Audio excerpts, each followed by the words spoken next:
बिस्मिल्लाहिर्रहमानिर्रहीम। रब्बि इश्रह ली सदरी वयस्सिर ली अमरी वाहलुल उक़दतम मिन लिसानी यफ़क़हू क़ौली। अच्छा जी, आज 12वां लेक्चर। हम जो छोटे छोटे टॉपिक्स हमारे रह गए हैं और स्ट्रिंग से एरे से मुतल्लिक कुछ टॉपिक्स हैं एक आध, वो हम इन मज़ीद करेंगे before starting our object oriented programming session. चलते हैं। Postfix and prefix, increment and decrement. आप लोगों को पता नहीं याद है कि नहीं, यूनरी ऑपरेटर्स हमने पढ़े थे, प्लस प्लस और माइनस माइनस। ठीक है। क्या करता था अगर प्लस प्लस लिखा हो किसी इसके साथ, तो उसको क्या उसका क्या मतलब होगा, यानी कि वेरिएबल के साथ इसका क्या मतलब होगा, प्लस प्लस आई, यानी कि आई की वैल्यू को में एक ऐड कर दो। ठीक है ना। इसी तरह अगर लिखा हुआ हो समथिंग, जो भी वेरिएबल है, टेम्प प्लस प्लस, इसका मतलब होगा कि जी टेम्प की वैल्यू अगर इससे पहले 9 है, तो इस स्टेटमेंट को एग्जीक्यूट होने के बाद वैल्यू 10 हो जाएगी। इसका टेम्प प्लस प्लस का मतलब क्या होता है, temp is equal to temp plus 1। ठीक। इंक्रीमेंट इसको कहते हैं। और अगर ये प्लस प्लस की जगह माइनस माइनस लगा दें, तो ये temp is equal to temp minus 1 बन जाएगा, और इसका मतलब इसको हम कहते हैं डिक्रीमेंट। ठीक है। तो अगर किसी वेरिएबल को जस्ट एक नंबर से इंक्रीमेंट या एक नंबर से डिक्रीमेंट करना हो, तो हम ये दो यूनरी ऑपरेटर इस्तेमाल करते हैं, प्लस प्लस और माइनस माइनस का। ठीक है। ये हमने पहले पढ़ लिया था। और हमने अभी भी जो हमने अभी जो एग्जांपल बनाई थी, उसमें भी हमने देखा कि यूनरी ऑपरेटर जो है वो लेफ्ट पे यही है, जो प्लस प्लस और माइनस माइनस के इंक्रीमेंट और डिक्रीमेंट ऑपरेटर जो है, वो वेरिएबल के लेफ्ट पे और वेरिएबल के राइट पे दोनों जगह इस्तेमाल हो सकते हैं। यानी कि जैसे अभी हमने कहा कि प्लस प्लस आई और आई प्लस प्लस, ये दोनों तरीके से इस्तेमाल हो सकते हैं। इसी तरह टेम्प अगर हमने प्लस प्लस कहा था, तो प्लस प्लस टेम्प भी हो सकता है। ठीक है। ये हमने ब्रीफली किसी एक आध कोड में हमने इसको इस्तेमाल भी किया है अपने एग्जांपल्स में। ठीक है। लेकिन जब हम इसको प्लस प्लस यानी कि इसके लेफ्ट पे या राइट पे लिखते हैं, तो उसका उससे क्या एक्सप्रेशन की वैल्यूएशन में क्या फ़र्क पड़ता है, वो हमने आज देखना है। तो जब हम इसको पहले लिखते हैं, ठीक है, जब हम यूनरी ऑपरेटर को वेरिएबल से पहले लिखते हैं, जैसे कि ये वाला केस है या ये वाला केस है, प्लस प्लस आई या प्लस प्लस टेम्प हम लिखते हैं, तो इसको हम कहते हैं प्रीफिक्स। ठीक है। तो ये प्रीफिक्स ऑपरेटर बन जाता है। और अगर हम इसको बाद में लिखते हैं, तो ये पोस्ट फिक्स बन जाता है। यानी कि इसमें कोई कोई बड़ी मुश्किल चीज़ नहीं है। तो नाम भी ऐसे हैं कि पहले वाला या बाद वाला। ठीक है। अगर हम इसको उर्दू में तर्जुमा करेंगे, तो जो सियाक को सबाक कहते थे। ठीक है। तो पिछला और जो भी अगला है, तो ये प्रीफिक्स और पोस्ट फिक्स ऑपरेटर कहलाते हैं। अब जब प्रीफिक्स ऑपरेटर हो तो हमने क्या करना है, पोस्ट फिक्स ऑपरेटर हो तो हमने क्या करना है। तो प्रीफिक्स ऑपरेटर अगर जब भी होगा, तो प्रीफिक्स ऑपरेटर को हम पहले अप्लाई करते हैं और एक्सप्रेशन को हम बाद में इवेल्युएट करते हैं। यानी कि मिसाल के तौर पर अगर हमारे पास वेरिएबल है, जैसे आप देख रहे हैं ये, यानी कि एक्सप्रेशन है, सॉरी एक्सप्रेशन है ये, कि z is equal to i plus plus, sorry postfix का एग्जांपल है। मैं पहले जो है ना आपको रेड कलर से ये प्रीफिक्स का एग्जांपल, जो चूँकि हम प्रीफिक्स डिस्कस कर रहे हैं, ये प्रीफिक्स का वो है एग्जांपल। मैं लाइन सीधी कर लूँ। ठीक है। तो क्या नाम है, ये जो प्रीफिक्स का ऑपरेटर जो है, वो क्या करता है, वो पहले जो है क्या कहते हैं एग्जीक्यूट होता है, और बाद में एक एक्सप्रेशन इवेल्युएट होती है। तो मैं यानी कि एक सेकंड मैं आपको एग्जांपल समझाता हूँ। तो यहाँ पर प्रीफिक्स ऑपरेटर का क्या मतलब होगा, कि z is equal to i plus plus का मतलब ये होगा कि जो, sorry j plus plus j का मतलब क्या होगा, कि जे की जो वैल्यू है, यानी कि हमारे पास एक्सप्रेशन ये है ना, y is equal to j. ठीक है। y is equal to j expression है, जिसके बाद एक उसमें उस एक्सप्रेशन में एक मजीद इजाफा हुआ है कि जे के साथ यूनरी ऑपरेटर भी लगा हुआ है। ठीक है ना। तो उसके लेफ्ट पे या राइट पे जो भी ऑपरेटर होगा, वो वेरिएबल के साथ लगा हुआ हम उसे कहेंगे जे के साथ लगा हुआ है, ठीक है। तो जैसे हमने कहा यहाँ पर क्या prefix operator is always applied first before evaluation expression. तो लिहाजा हम क्या करेंगे, जे की वैल्यू जो भी होगी, अब जे की वैल्यू क्या है यहाँ पर 10, ठीक है। तो 10 के साथ हम यूनरी ऑपरेटर लगा हम इसको प्लस प्लस कर देंगे, तो जे की वैल्यू क्या हो जाएगी 11, ठीक है ना। तो पहले ये वाली लाइन एग्जीक्यूट होगी, ये लाइन कह रहा हूँ, ये वाला पोर्शन एग्जीक्यूट होगा, जे की वैल्यू हो जाएगी फ्रॉम 10 टू 11। अब जो 11 वैल्यू बचेगी, अब ये हमारी एक्सप्रेशन क्या बन जाएगा, y इज इक्वल टू 11, ठीक है। तो y को 11 असाइन हो जाएगा, तो इस लाइन के बाद y की क्या वैल्यू होगी 11, ठीक है। तो क्या prefix operator is always applied first, तो लिहाजा हमने पहले प्रीफिक्स ऑपरेटर को अप्लाई किया जे के ऊपर और उसके बाद इवेल्युएट किया ऑपरेशन एक्सप्रेशन को। तो जे की वैल्यू प्रीफिक्स ऑपरेशन पहले अप्लाई करने की वजह से 10 से 11 हो गई थी और 11 को हमने वाई को असाइन कर दिया, सिंपल है। हम पोस्ट फिक्स को देखते हैं। Postfix unary operator is applied after evaluation of expression, ठीक है। तो पोस्ट फिक्स जो यूनरी ऑपरेटर होता है वो, यानी कि यहाँ पे हमारा पोस्ट फिक्स यूनरी ऑपरेटर क्या है, ये है ना आई प्लस प्लस, ठीक है। तो हमारा एक्सप्रेशन है z is equal to i plus plus. तो अब हम चूंकि i के साथ वो पोस्ट फिक्स लगा हुआ है, तो इसका मतलब है कि हम इसको पहले इवेल्युएट नहीं करेंगे, हम पहले z इज इक्वल टू आई को इवेल्युएट करेंगे। तो i की वैल्यू भी 10 है उसी तरह जिस तरह j की वैल्यू 10 थी, दोनों की एक ही वैल्यू से इनिशियलाइज हुई थी, ठीक है। तो इसका मतलब i की वैल्यू इधर 10 है तो z की वैल्यू 10 हो जाएगी, ठीक है। तो z की वैल्यू 10 असाइन होगी और i प्लस प्लस हो जाएगा। तो z की वैल्यू असाइन होने के बाद i की वैल्यू बढ़कर 11 हो जाएगी, ठीक है। आई की वैल्यू पे दोनों केस में असर नहीं पड़ेगा क्योंकि उसके साथ यूनरी ऑपरेटर लगा हुआ, मतलब ये है कि उसने बढ़ना तो है। अब बढ़ना कब है सिर्फ ये फैसला हमने करना है, ठीक है। जब आई प्लस प्लस होगा यानी कि पोस्ट फिक्स होगा तो वो एक्सप्रेशन इवेल्युएट होने के बाद बढ़ेगा, और जब प्लस प्लस आई होगा या प्लस प्लस जे होगा वेरिएबल के साथ अगर प्री फिक्स लगा हुआ होगा तो वो एक्सप्रेशन इवेल्युएट होने से पहले होगा। तो जब एक्सप्रेशन इवेल्युएट जहाँ हो रहा था वहाँ उसकी वैल्यू पे फर्क पड़ेगा, लेकिन खुद उस वेरिएबल के ऊपर फर्क नहीं पड़ेगा क्योंकि उसके ऊपर उसके साथ यूनरी ऑपरेटर लगा हुआ है इंक्रीमेंट का, तो उसने इंक्रीमेंट होना है, दैट्स इट। इंक्रीमेंट तो उसने होना है, पहले इंक्रीमेंट हो जाए या बाद में इंक्रीमेंट हो, ये पोस्ट फिक्स और प्रीफिक्स में सिर्फ ये पता चलता है। तो लिहाजा जब हम यहाँ पर वैल्यू आउटपुट करेंगे तो z की वैल्यू हमें आउटपुट होगी 10, ठीक है। और y की वैल्यू हमें आउटपुट होगी 11, ठीक है। y किधर है, अच्छा सॉरी, y की वैल्यू हमें वो होगी, सॉरी y की वैल्यू 11, हाँ y की वैल्यू 11, सॉरी सॉरी कंफ्यूज हो गया था। हाँ y की वैल्यू 11 होगी क्योंकि वो प्री इंक्रीमेंट है, प्रीफिक्स है, तो लिहाजा उसकी वैल्यू 10 से 11 हो जाएगी और फिर y को मिलेगी, जबकि जो z है वो पोस्ट फिक्स है, इसका मतलब है कि वो i की वैल्यू इंक्रीमेंट हो गया, पोस्ट इंक्रीमेंट है, तो वो पहले i की वैल्यू असाइन हो जाएगी, इसका मतलब है कि वो 10 असाइन हो जाएगी उसके बाद। एक और एग्जांपल हम देख लेते हैं, अगर x की वैल्यू 10 है तो इस स्टेटमेंट की वैल्यू क्या होगी।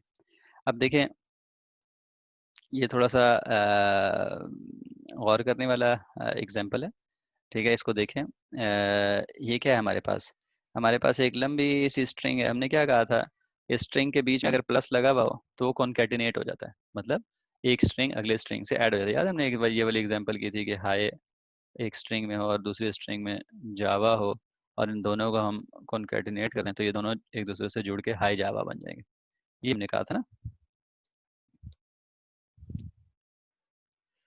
ठीक है।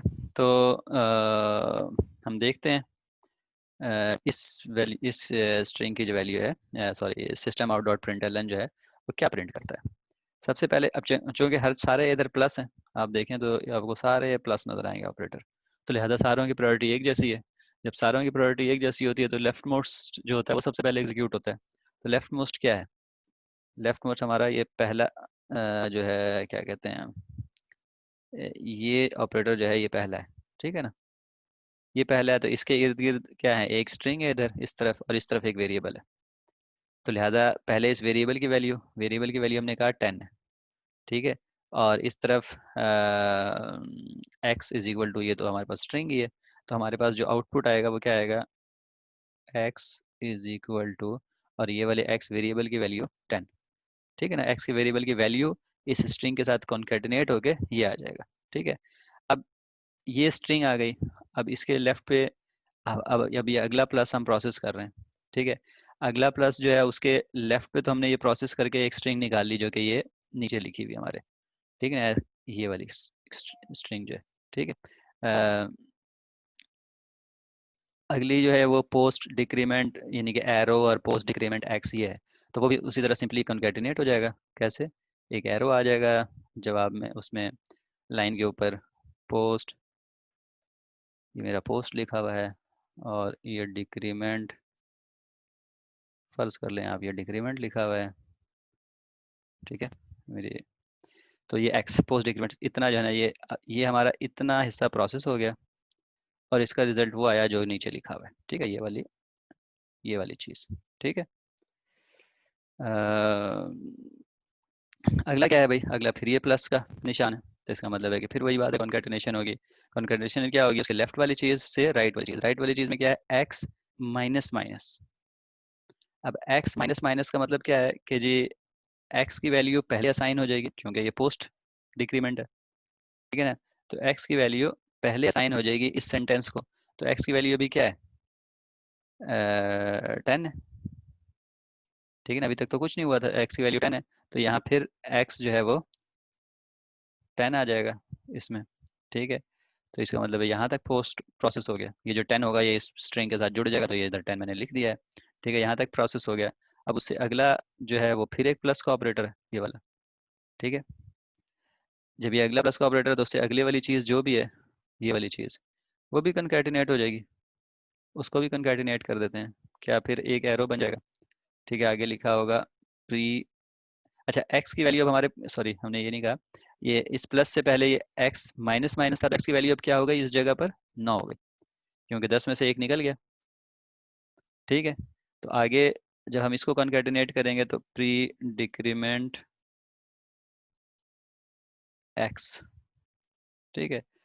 और इतना इतना हिस्सा हमारे पास प्रोसेस हो गया, ठीक है, और वो उसके जो मैंने नीचे लिखा हुआ है वो आया है, ठीक है।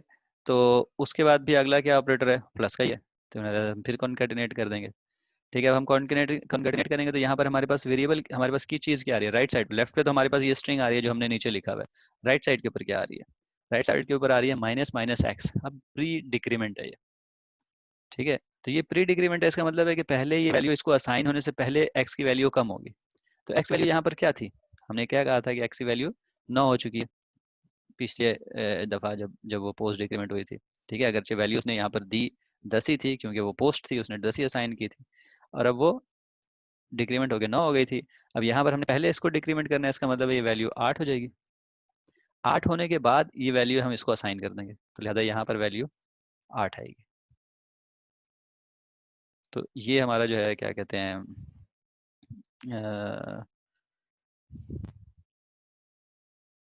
डिस्प्ले हो जाएगा, ठीक है। तो छोटी सी चीज़ है, लेकिन ये कोड की रीडेबिलिटी वगैरह में काफ़ी काम आती है, पर हम इस वजह से आप बार बार इसको लिखते हैं, लेकिन इसको हम कंफ्यूज करके गलत ना रीड कर लें। तो इसलिए समझने की बहुत ज़्यादा ज़रूरत है कि इन पोस्ट इंक्रीमेंट और प्री इंक्रीमेंट या पोस्ट डिक्रीमेंट और प्री डिक्रीमेंट का फ़ायदा क्या होता है, इसको कैसे हम इवेल्युएट करते हैं। आप इस लाइन को, जो यहाँ लाइन लिखी हुई है, इसको कॉपी करके अपने एक्लिप्स के अंदर पेस्ट करके वहाँ भी फोर्स करके देख सकते हैं, ठीक है। इस एग्जांपल के अंदर आपने पोस्ट इंक्रीमेंट और प्री इंक्रीमेंट या पोस्ट डिक्रीमेंट और प्री डिक्रीमेंट भी समझा। इसमें आपने जो एक्सप्रेशंस की, कॉम्प्लेक्स ऑपरेशन की जो एग्जीक्यूशन होती है, इवेल्यूशन होती है, सेम लेवल के ऊपर हो तो कैसे वो लेफ्ट से राइट की तरफ होती है, वो भी आपने किया। If there is no question तो मैं आगे चलता हूँ। सिंगल डायमेंशनल एरेज, थोड़ा सा हमने कहीं पर पीछे जो है ना एरेज के बारे में हमने पढ़ा था। एरेज होती हैं जब हम किसी वेरिएबल, किसी डेटा टाइप के एक से ज़्यादा आइटम की लिस्ट बनाना चाहें, तो एरे उसको हम जावा की लैंग्वेज प्रोग्रामिंग उसमें काफ़ी सारी प्रोग्रामिंग लैंग्वेजेस में सी प्लस प्लस वगैरह में एरे कहते हैं, ठीक है।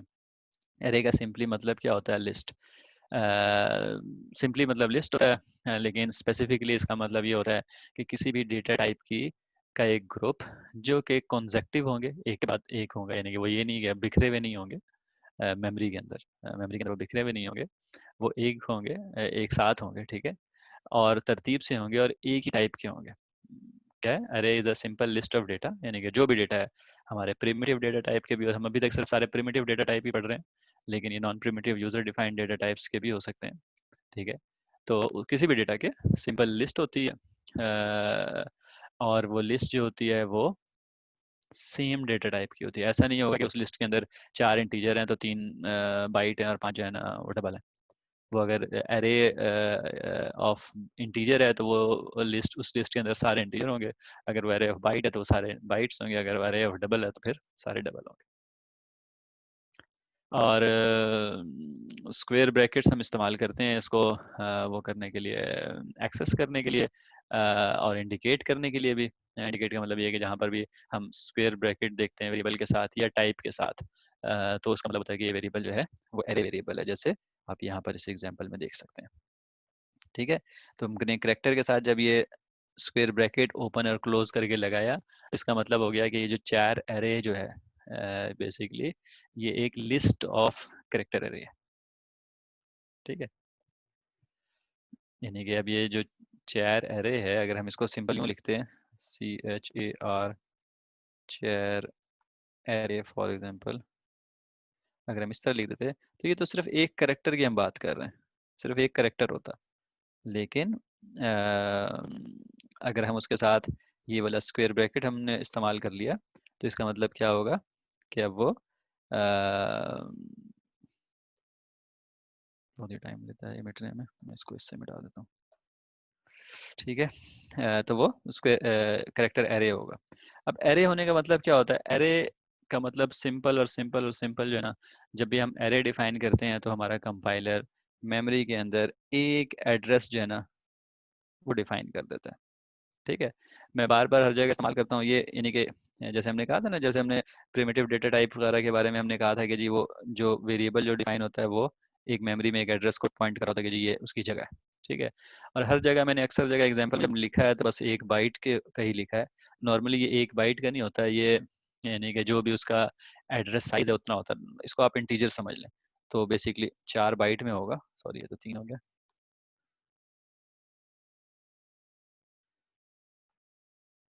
ठीक है। तो 4 बाइट में ये इसका वो स्टोर कर लेता है, ठीक है, उसकी जगह रख लेता है। जैसे ही हम डिफाइन करते हैं करेक्टर एरे, जो कंपाइलर होता है वो प्रोग्राम के अंदर वो एड्रेस उसका वो सॉरी उसके लिए जगह स्टोर कर लेता है। लेकिन जगह कितनी स्टोर करता है? वो जगह हमेशा स्टोर करता है, जैसे मैंने भी कहा कि सिर्फ एक एड्रेस के लिए स्टोर करता है, दैट्स इट, ठीक है। हमेशा हम करेक्टर एरे को जब भी हम इस्तेमाल करते हैं ना, हम उसको इस तरह न्यू करके इस्तेमाल करते हैं। जब भी हम उसको न्यू करते हैं, यानी कि अगर हम इस लाइन को इस्तेमाल, इस लाइन के बगैर हम इसको करना चाहेंगे, तो वो नल पॉइंटर एक्सेप्शन टाइप चीज़ आ जाएगी कि जी ये आप नहीं कर सकते, ठीक है। प्रैक्टिकली कंपाइलर ही आपको ब्लॉक कर देगा कि आप ये नहीं कर सकते। आपको पहले, अगर आपने ये एरे बनाई है तो ये वाली एरे, तो इस एरे को इस तरह या किसी तरह से भी इनिशियलाइज करना पड़ेगा, ठीक है। इनिशियलाइज करने का मतलब क्या होता है? इनिशियलाइज करने का मतलब है तो जब भी हम ये कहते हैं कि भाई न्यू करेक्टर 8, 10, 15 जो भी कहेंगे यहाँ, इसके अंदर जो भी नंबर होगा, हम कहते हैं कि भाई इतनी जगह हमें चाहिए मेमोरी के अंदर। हमने याद है हमने कहा था जी जो एरे होती है वो कोई भी डेटा टाइप की एक लिस्ट होती है। तो फिर हमने कहा कि जी जब एरे हम डिफाइन करते हैं, यानी कि ये वाली लाइन, तो प्रैक्टिकली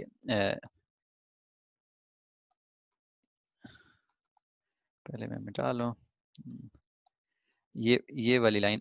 तो प्रैक्टिकली हम सिर्फ कहते हैं कि जी हमने एक एरे की लिस्ट बनानी है, ठीक है। तो वो एरे सिस्टम के अंदर ये इस तरह करके एक वर्ड डिफाइन कर लेता है। अब जब हम कहते हैं कि न्यू करेक्टर 8, यानी कि ये वाली लाइन हम एग्जीक्यूट करते हैं, तो प्रैक्टिकली वो मेमोरी के अंदर जगह रिजर्व करता है ऐसे, ठीक है। जितना हमने कहा, हमने 8 कहा ना, तो यहाँ पर उसने 8 कर लिया, ठीक है। वो जगह रिजर्व करके, सॉरी, वो जगह रिजर्व करके यहाँ जाके, यहाँ ये पहले नल था, वो नल की जगह जहाँ उसने जगह रिजर्व की होगी उस जगह का एड्रेस डाल देगा, ठीक है। हम इसको रेफरेंस करते हैं। तो इसका मतलब क्या है कि जो ये करेक्टर एरे है that is now initialised with this memory. तो लिहाजा अब इस 8 के अंदर जो भी हम स्टोर करेंगे वो यहाँ पर स्टोर हो सकता है। तो जैसे मैंने कहा हमने करेक्टर की एरे बनाई थी, तो हम करेक्टर के अंदर फर्ज किया, पहले के अंदर एच, दूसरे के अंदर आई, तीसरे के अंदर स्पेस, चौथे के अंदर जे, तीसरे पांचवें के अंदर ए, छठे के अंदर वी, सातवें के अंदर ए और आठवें के अंदर एक्सक्लेमेशन मार्क स्टोर अगर कर दें तो प्रैक्टिकली वो यानी कि हाई जावा फर्ज किया हमारे स्ट्रिंग जो है ना उसमें स्टोर हो रही है, क्योंकि हमने एक एक ये करेक्टर एरे है, बाइट है, तो एक एक बाइट हमने इसके अंदर इस तरह स्टोर कर दिया है। और स्टोर करने का तरीका देखें, हम जिस इसको हम इंडेक्स कहते हैं, जिस इंडेक्स में हमने स्टोर करना होता है उस इंडेक्स का नंबर हम यहाँ लिखते हैं। तो अगर हम यहाँ लिखते हैं जैसे करेक्टर एरे, अगर हम अगली लाइन में हम ये लिखें कहीं पर करेक्टर एरे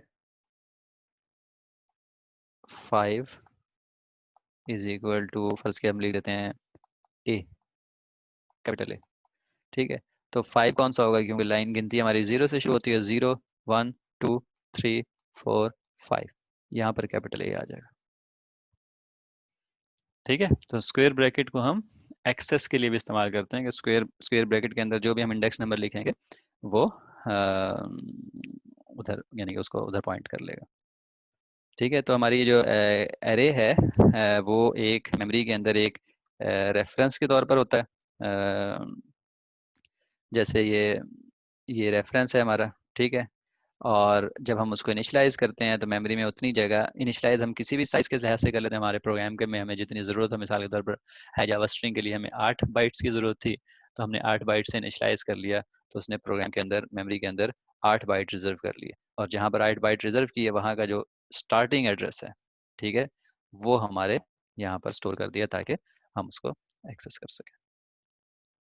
इसका मतलब क्या होता है कि करेक्टर एरे 5 का मतलब क्या होगा कि भाई कंपाइलर को हम ये कह रहे हैं कि करेक्टर एरे जहाँ पॉइंट कर रहा है आप वहाँ जाओ, ठीक है, आप यहाँ आए, ठीक है, इस जगह पर, और मैं क्लियर करके करता हूँ, आप इस जगह आओ, ठीक है, वहाँ से 5 प्लस कर दो, तो यहाँ से आएंगे तो जो यहाँ इस एड्रेस को पॉइंट कर रहा होगा वहाँ आएंगे, और वहाँ से हम 5 प्लस कर देंगे, 0 1 2 3 4 5, ठीक है, तो ये बन जाए। तो ये एरे का ये वो है। एरे जो है जाहिर सी बात है हमारे कोई भी चीज़ है जिसकी लिस्ट बन सकती है, हम उन सारे यानी कि वेरिएबल जो है हमेशा सिंगुलर तो हम नहीं इस्तेमाल करते, या हमें ज़रूरत हमेशा नहीं होती, बल्कि हमें अक्सर लिस्ट की ज़रूरत होती है, तो वो लिस्ट बनाने के लिए एरे काफ़ी काम आते हैं, जाहिर सी बात है आहिस्ता आहिस्ता हम देखते जाएंगे उनका यूज़। अभी हमने करेक्टर एरे देखा था, इसी तरह अगर हमारा इंट एरे होगा, क्योंकि हमने कहा है कि कोई भी किसी भी डेटा टाइप का कि हम एरे बना सकते हैं। एक चीज़ वहाँ पर डिस्कस नहीं किया, नल, मेरे नहीं ख्याल कि आपसे मैंने डिस्कस किया पहले ये, शायद एक आध एग्जांपल में हमने यूज़ किया था। नल का मतलब होता है काइंड ऑफ एम्प्टी, ठीक है। ये इसको आप इवन डेटा टाइप नहीं कहेंगे, बहरहाल इसका इसका लिटरली मतलब ज़ीरो होता है, यानी कि इस मेमोरी एड्रेस के ऊपर जब ज़ीरो लिखा होगा शुरू में उसको हम कहते हैं नल। नल का मतलब क्या होता है, बिल्कुल कम्प्लीटली ज़ीरो। तो जब भी हम वेरिएबल डिफाइन करते हैं या अक्सर प्रिमिटिव टाइप हम ऑब्जेक्ट्स वगैरह डिफाइन करते हैं, जहाँ पर भी रेफरेंस जो है वो हमेशा नल से इनिशियलाइज होता है। अगर हम चाहें तो हम यहाँ पर एक्सप्लिसिटली लिख भी सकते हैं, null is a keyword by the way, ठीक है। हम NULL यहाँ नल लिख भी सकते हैं, is int array is equal to null. हम ना भी लिखें तो इसका मतलब यही होगा कि int array is equal to null, ठीक है। तो बाय डिफॉल्ट शुरू में नल होता है, यानी कि जब भी हम कोई भी एरे या कोई भी ऐसे हम डिफाइन करेंगे जो कि जिसमें रेफरेंस होगा, जैसे ये जैसे मैंने कहा कि जो एरे होता है हमेशा वो किसी ने यानी कि मेमोरी में, जैसे पहले भी कहा था कि ये रेफरेंस होती है, ठीक है ना। और रेफरेंस का साइज हमेशा जैसे नॉर्मली इसमें इंटीजर के तौर पे 4 बाइट के तौर पे होता है। उसी तरह हमने कहा था कि जब हमने उसको इंटीजर को इस्तेमाल करना होगा हम क्या कहेंगे, न्यू इंट 3 करेंगे, ठीक है। तो हमने क्या किया, सॉरी, नल की जगह हमने इनिशलाइज कर दिया। अब देखें लास्ट टाइम हमने इनिशलाइज किया था जब 8 से किया था, तो यहाँ इसने 8 बाइट रिजर्व कर लिए थे, ठीक है। जबकि अब देखें अगर आप काउंट करें इसको, तो हमने उसको इनिशलाइज 3 से किया है, लेकिन उसने 12 बाइट रिजर्व कर लिए। क्यों 12 बाइट रिजर्व किए? क्योंकि इंटीजर जो होता है वो 4 बाइट का होता है, तो हमने उसको कहा कि भाई 4 इंटीजर रिजर्व करने। ठीक है, ऐसे ही है ना। हमने उसे कहा 4 इंटीजर रिजर्व करने, तो लिहाजा उसने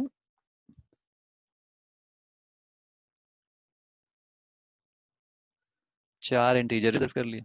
तो लिहाजा जब हम उसको कहेंगे कि इंट एरे के 0th इंडेक्स पे, यानी कि, तो उसका मतलब क्या होगा कि इंट एरे इस जगह जाएगा, वहां से वो एड्रेस पकड़ेगा, यहाँ पहुंचेगा, इसके 0th इंडेक्स यानी कि जहाँ से शुरू हो रहा है वहां पर एफ एफ रख दो। एफ एफ आपको याद है, अगर हम बिग इंडियन करें कहें, तो वो शुरू वाले बाइट में 0 0 0 और हाईएस्ट मोस्ट में एफ एफ आ जाएगा। ठीक है ना, लीस्ट जो है वो हाईएस्ट हायर एड्रेस पे चला जाता है। ठीक है, तो ये हमारा हेक्स में एफ एफ स्टोर कर लिया हमने पहले इंटीजर के अंदर। ठीक है, फिर हमने कहा जो दूसरा इंटीजर है जिसको हम इंडेक्स 1 से पॉइंट करेंगे, उसमें एफ एफ 1 1 रख दो। तो वो उसी तरह इंट एरे यहाँ पॉइंट कर रहा है, यहाँ गया है, यहाँ से वो यहाँ आया, यहाँ से उसको पता सेकंड में जाना है मैंने, तो उसने 4 बाइट स्किप किए और अगले में पहुंच गया। और यहाँ उसने एफ एफ वन वन करने के लिए उसने हाईएस्ट में एफ एफ, उससे लोएस्ट में 1 1, उसके बाद 0 0 स्टोर कर दिया। ठीक है, इसी तरह उससे अगले में गया, और यानी कि थर्ड बाइट में उसने रखना है, सॉरी थर्ड इंटीजर में उसने रखना है FF00 FF00। तो लिहाजा यहाँ पर आया उसने FF00 FF00 उसने रख दिया। ठीक है, तो इससे हमें क्या पता चलता है कि बेसिकली जो एरे है वो अपने डेटा टाइप के लिहाज से मेमोरी में साइज एलोकेट कर लेती है। मिसाल के तौर पर अगर हम यहाँ पर डबल रखेंगे तो क्या होगा,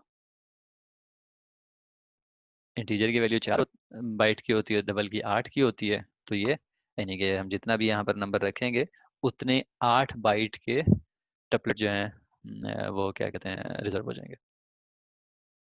ठीक है, एरे साइज जो होता है एक यानी कि और इम्पोर्टेंट पॉइंट ये है कि वो फिक्स्ड होती है व्हेन इट इज इनिशियलाइज्ड। तो लिहाजा जब आपने इस एरे यहाँ पर 3 लिख दिया, तो अब यहाँ पर 3 उसने जगह एलोकेट की है। अगर आप इस कोड के अंदर यहाँ पर मिसाल के तौर पर इंट एरे 3 लिखें और कोई भी यहाँ नंबर लिखें, तो ये आपको एरर आ जाएगा। अगर आप कंपाइल टाइम के ऊपर लिखेंगे तो कंपाइल टाइम पे नंबर आ जाएगा। अगर आप इसको रन टाइम के ऊपर यहाँ पर ऐसे इंडेक्स को एक्सेस करने की कोशिश करेंगे, तो इसको कहते हैं array index out of bound exception. ठीक है, एक एरर आ जाएगी जिसका मतलब ये होगा कि भाई आपने तो ये 3 का डिफाइन करवाया था मुझसे, मैंने 3 का डिफाइन करवाया है और आप चौथे को एक्सेस करना चाह रहे हैं, तो लिहाजा वो क्रैश कर जाएगा प्रोग्राम आपका। ठीक है, तो लिहाजा आप जितना इनिशियलाइज करवाएंगे उतना ही यूज करते हैं। आप ये दोबारा कर सकते हैं कि इसको इस लाइन को दोबारा करके आप इसको 5 से इनिशियलाइज करवा लेंगे, तो कर सकते हैं आप। लेकिन अगर आपने 5 से इनिशियलाइज करवाया है तो आप छठे को एक्सेस नहीं कर सकते।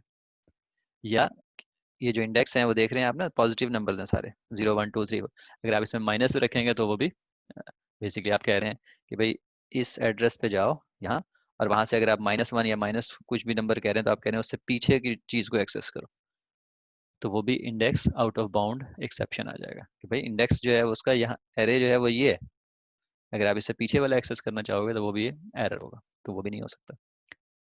ठीक है,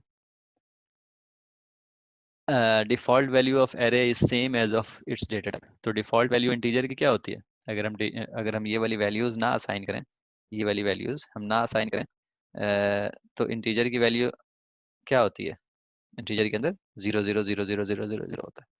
तो एरे में भी इसी तरह होगा। इसी तरह कैरेक्टर की वैल्यू जो होती है वो /00/u00 करके होता है। ठीक है, तो इसी तरह इसमें भी होगा, यानी कि जो भी प्रिमिटिव डेटा टाइप की वैल्यू डिफॉल्ट में होती है, ये प्रिमिटिव डेटा टाइप के एरे की वैल्यू डिफॉल्ट में होती है। ये हमने डिस्कस कर लिया है कि यानी कि ये एक ही हम यहाँ पर जैसे देख रहे हैं हम, इंट का इंटीजर का ये एरे है। ठीक है, पिछला करेक्टर का एरे था। ये नहीं हो सकता है कि 4 जो इंटीजर हों और 4 करेक्टर हों। ठीक है, एरे हमेशा एक ही टाइप की बनती है,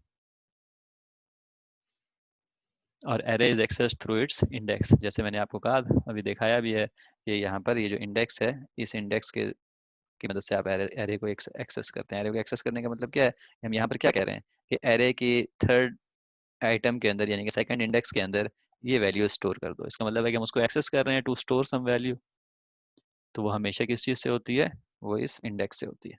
ठीक है, हम कंपाइलर को हमेशा उसके इंडेक्स के लिहाज से बताते हैं कि भाई इस एरे में ये वैल्यू स्टोर कर दो।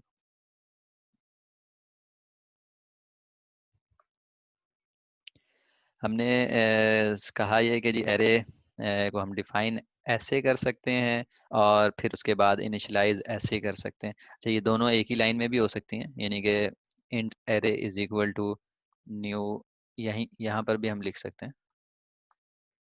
ठीक है, यानी कि टुगेदर भी हो सकते हैं, इकट्ठे भी हो सकते हैं। इसके इनिशियलाइजेशन का एक और तरीका भी है, बल्कि उसको हम यूँ कहेंगे कि इनिशियलाइजेशन और असाइनमेंट का। यहाँ पर हमने असाइनमेंट कैसे की थी, ऐसे की थी ना कि पहले हमने इनिशियलाइज किया उसको, उसके बाद उसके एक एक इंडेक्स के ऊपर असाइनमेंट की। असाइनमेंट की मतलब उसको वैल्यू दी वो।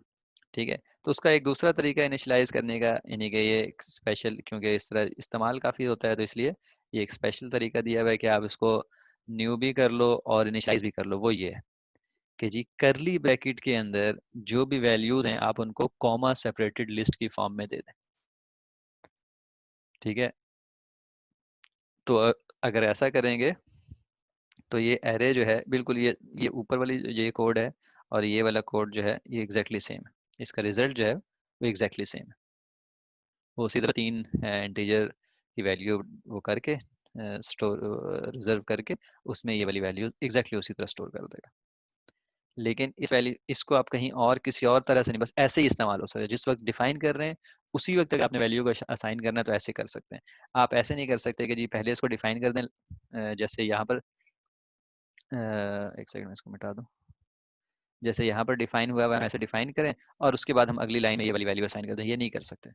इस तरह अगर आपने इनिशियलाइजेशन करानी है तो फिर वो ऐसे ही होगी कि जिस वक्त आप डिफाइन कर रहे हैं उसके आगे करली ब्रैकेट के साथ वैल्यूज दे दें।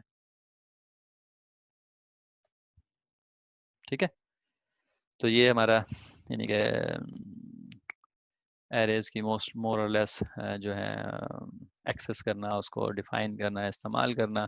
इसके फ़ायदे नुकसान तो खैर क्या होंगे, लेकिन फ़ायदे एग्जैक्टली क्या है वो ज़ाहिर सी बात है हमारे पास कंक्रीट एग्जांपल्स के साथ जब करते जाएंगे अपने लैब में या असाइनमेंट में, होमवर्क में, तो हमें वो ज़्यादा क्लियर होता जाएगा। हमने फॉर लूप पढ़ा था, याद है आपको? ठीक है, फॉर लूप था कि जी हम कोई काम हम बार बार करना चाहें तो उसके लिए था। ऐसे था ना, int I is equal to 0, I is less than 20, I plus plus। अगर ऐसा है तो do something, ऐसा ही था। अगर हमने array के लिए for loop चलाना हो, जब भी हम arrays की बात करते हैं, array लिस्ट है, ठीक है, तो बहुत दफ़ा ये होता है, यानी कि बल्कि ऑलमोस्ट हमेशा ही होता है कि हमें array बनाते हैं इसलिए कि हमने उसके लिस्ट वाले आइटम्स के ऊपर कोई प्रोसेस करना है। मिसाल के तौर पर वो महीने हैं, महीनों के नाम जनवरी फरवरी मार्च अप्रैल, तो इसकी हमने लिस्ट बनाई है। अब जनवरी के लिहाज से कुछ करना है, फरवरी के लिहाज से कुछ करना है। ठीक है, तो उनके ऊपर ट्रेवर्स करना है, उनको ट्रेवर्स करने का मतलब ये होता है कि उनको एक के बाद एक उनको प्रोसेस करना है। ठीक है, या कोई भी चीज़ हो, किसी भी डेटा, स्कूल स्टूडेंट के नंबर्स की लिस्ट है तो, या स्टूडेंट्स की लिस्ट है, फर्ज किया तो हर स्टूडेंट को फर्ज किया उसके नंबर्स लगाने हैं या वटेवर जो भी करना है। तो जैसे ही हम एरेज की बात करते हैं वैसे ही हम ये भी बात करते हैं कि अक्सर दफा उसको उसके लूप में उसके उसके सारे आइटम्स को एक एक करके प्रोसेस करना होगा। जब हमें एक एक आइटम को प्रोसेस करना होगा तो इसका मतलब क्या है कि हमें एक उसका तरीका फॉर लूप है। वाइल लूप भी लग सकते हैं लेकिन बहरहाल फॉर लूप है। ठीक है, वाइल लूप भी फॉर लूप का एक डिफरेंट तरीका ही है, उसी तरह से का ही है। तो अगर हम फॉर लूप लगाएं तो कैसा लगेगा, वैसा लगेगा int i is equal to 0 और वो जो भी एरे होगी, अच्छा, जो भी वो एरे होगी उसका क्या कहते हैं, जो लेंथ है उसका, यानी कि ये एरे के अंदर बाय डिफॉल्ट ये लेंथ का फंक्शन होता है। तो हम जब ये एरे के डॉट लेंथ करते हैं तो ये हमें उसका लेंथ दे देता है। जैसे हमने एरे डिफाइन की थी ना इंट की 3 की, तो अगर हम उस इंट की एरे की डॉट लेंथ करेंगे तो इसकी वैल्यू का रिटर्न जो हमारा 3 आएगा। तो लिहाजा i is equal to 0, i is less than 3, i plus plus, तो लिहाजा 3 दफ़ा ये लूप चलेगा और हर आइटम के अगेंस्ट उसको प्रोसेस करेगा। तो ये जो फॉर लूप का स्ट्रक्चर है, ये एरे के केस में ऐसे ही होता है हमेशा। कि एक id equal to 0, i is less than the length of the array and i plus plus. तो इसका एक जो है जावा 5 से ऑनवर्ड जो है उन्होंने एक कन्वीनियंट फॉर लूप दे दिया भाई, कि एक इसको हम कहते हैं फॉर ईच। यानी कि नॉर्मल फॉर लूप फॉर था कि भाई for whatever x y z जो मर्जी करना है करो।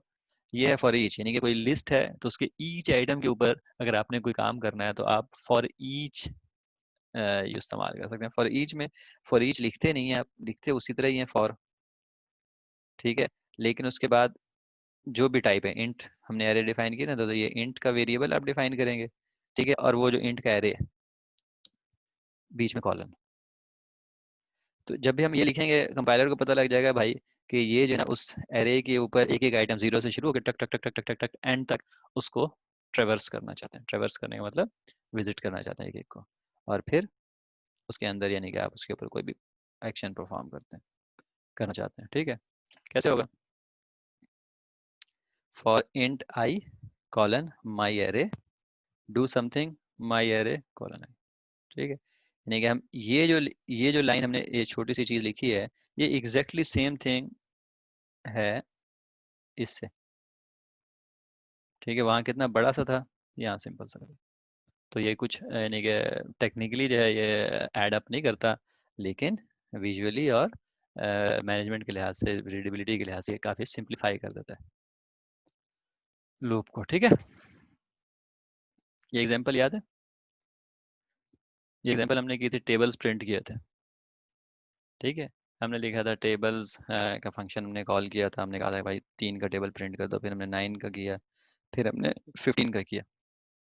ऐसे ही किया था ना। अगर हमें इसी तरह 50 और करने हो तो हम 50 और लाइनें नीचे लिखते जाएंगे, ठीक है। फर्ज किया 2 से लेके 20 तक के टेबल सारे हमने प्रिंट करने हो तो हम 19 दफ़ा ये लाइन लिखेंगे। जो लाइन नंबर 14, 15 और 16 है वो 19 दफ़ा रिपीट होगी, ऐसा ही है ना।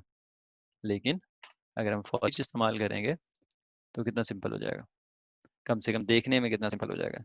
कि हमने लिस्ट को क्या किया, हमने एक लिस्ट बनाई, ठीक है। जैसे ही वो लिस्ट बन गई, हमने फॉर ईच लगा दिया कि भाई इस लिस्ट के अंदर हर आइटम के ऊपर ट्रेवर्स करो और हर आइटम के लिहाज से टेबल प्रिंट कर दो। आइटम क्या है, 3, 9 एंड 15, तो 3, 9 एंड 15 है तो हर 3 का भी टेबल प्रिंट हो जाएगा, 9 का भी टेबल प्रिंट हो जाएगा, 15 का भी टेबल प्रिंट हो जाएगा, ठीक है। सिंपल सा है, सही। अह, तो हम ये हमारे यानी कि सिंगल डायमेंशनल एरे था, ठीक है। अह, ठीक है, तो सिंगल डायमेंशनल एरे हम पढ़ रहे हैं ना अभी। तो उसमें एरे की हैंडलिंग, यानी कि एरे के जब वेरिएबल बनाते हैं तो उसको फिर हम किस तरह उसमें डेटा कैसे कॉपी कर लेते हैं, या एक दूसरे के साथ हम स्विच ओवर कैसे करते हैं, तो वो ये डिस्कशन है।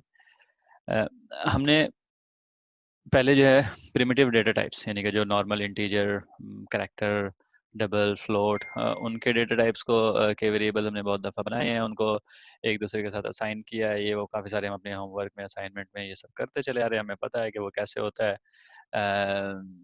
हमें इसका उसकी रफली जो है मेमोरी रिप्रेजेंटेशन भी पता है कि जी मेमोरी के अंदर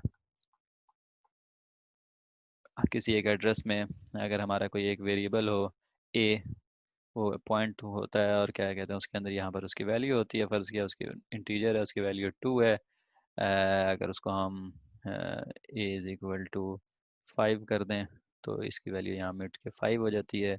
अगर हम उसको 10 कर दें तो यहाँ मिट के उसकी वैल्यू 10 हो जाती है, एंड सो ऑन, ठीक है। ये हमें पता है कि जब भी हमारा प्रोग्राम या फंक्शन जो है वो कोई भी वेरिएबल डिफाइन करता है तो प्रैक्टिकली वो अपने मेमोरी के अंदर, मेमोरी स्टैक के अंदर एक वेरिएबल की जगह उसके टाइप के लिहाज से, अगर ये इंटीजर है तो जाहिर सी बात है ये 4 बाइट रिजर्व कर लेगा, अगर ये करेक्टर है तो सॉरी 2 बाइट रिजर्व कर लेगा, अगर बाइट है तो एक, डबल है तो 8 बाइट, एंड सो ऑन। ये सब चीज़ें हम पढ़ चुके हैं, इसके बारे में हम वी आर क्वाइट क्लियर, ठीक है।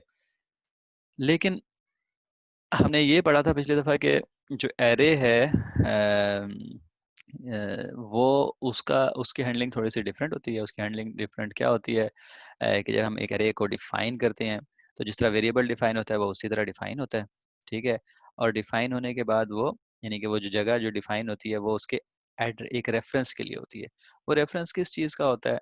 वो रेफरेंस होता है उस मेमोरी का जो उस एरे को बाद में या साथ ही जब वो डिफाइन हो रहा है, इन दोनों में से किसी एक टाइम के ऊपर असाइन होगी। तो जब हम बाद में कोई जगह उसके लिए एलोकेट करते हैं, तो वो जो जगह होती है उस जगह का रेफरेंस, यानी कि यहाँ पर जैसे 212 है, तो ये 212 यहाँ पर आ जाता है। हम इसको कहते हैं क्या कि जी माई एरे वन वेरिएबल जो है has got a value of, और लेट्स से इसको रेफरेंस भी कहते हैं या एड्रेस भी कहते हैं, एड्रेस ऑफ 212, विच मीन्स कि the data that belong to my array one will be residing at that address. ठीक है ना? तो ये सारी चीज़ें तकरीबन हम पढ़ चुके हैं।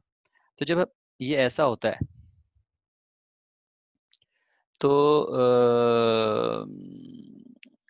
तो हम उनको एक एरे को फर्ज किया दूसरे एरे से असाइन करें, जैसे हम करते हैं ना, a variable is equal to b. ठीक है, अगर तो ये इंटीजर हैं दोनों, तो हमें पता लगता है कि जैसे हम ये काम करते हैं, तो अगर फर्ज किया ए वेरिएबल की वैल्यू यहाँ पर 5 है और बी वेरिएबल की वैल्यू ये है, ए वेरिएबल की वैल्यू 5 है, बी वेरिएबल की वैल्यू 10 है, तो अगर हम ये लाइन लिखें b a is equal to b, तो इसका मतलब है कि इस पॉइंट के ऑनवर्ड ए वेरिएबल की वैल्यू भी 10 हो जाएगी। जबकि अभी हमने कहा कि जो माई एरे वन है हमारा, वो चूँकि वैल्यू नहीं है, वो रेफरेंस है या वो एड्रेस है किसी चीज़ का, तो जब हम ये लाइन लिखेंगे तो क्या होगा कि हमने एक माई एरे टू बनाया और हमने कहा कि जी my array two is equal to my array one. ठीक है, यहाँ पर ये इंट एरे लिखा हुआ है, लेकिन मकसद लिखने का माई एरे वन था यहाँ पर, तो चलो इसको फर्ज कर लें, ये माई एरे वन है, ये वाला।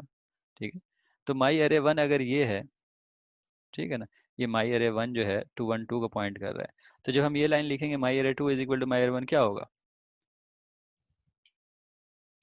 माई एरे टू एक और वेरिएबल बन जाएगा जिस तरह माई एरे वन बना हुआ है। ठीक है, उस वेरिएबल में क्या चीज़ होगी?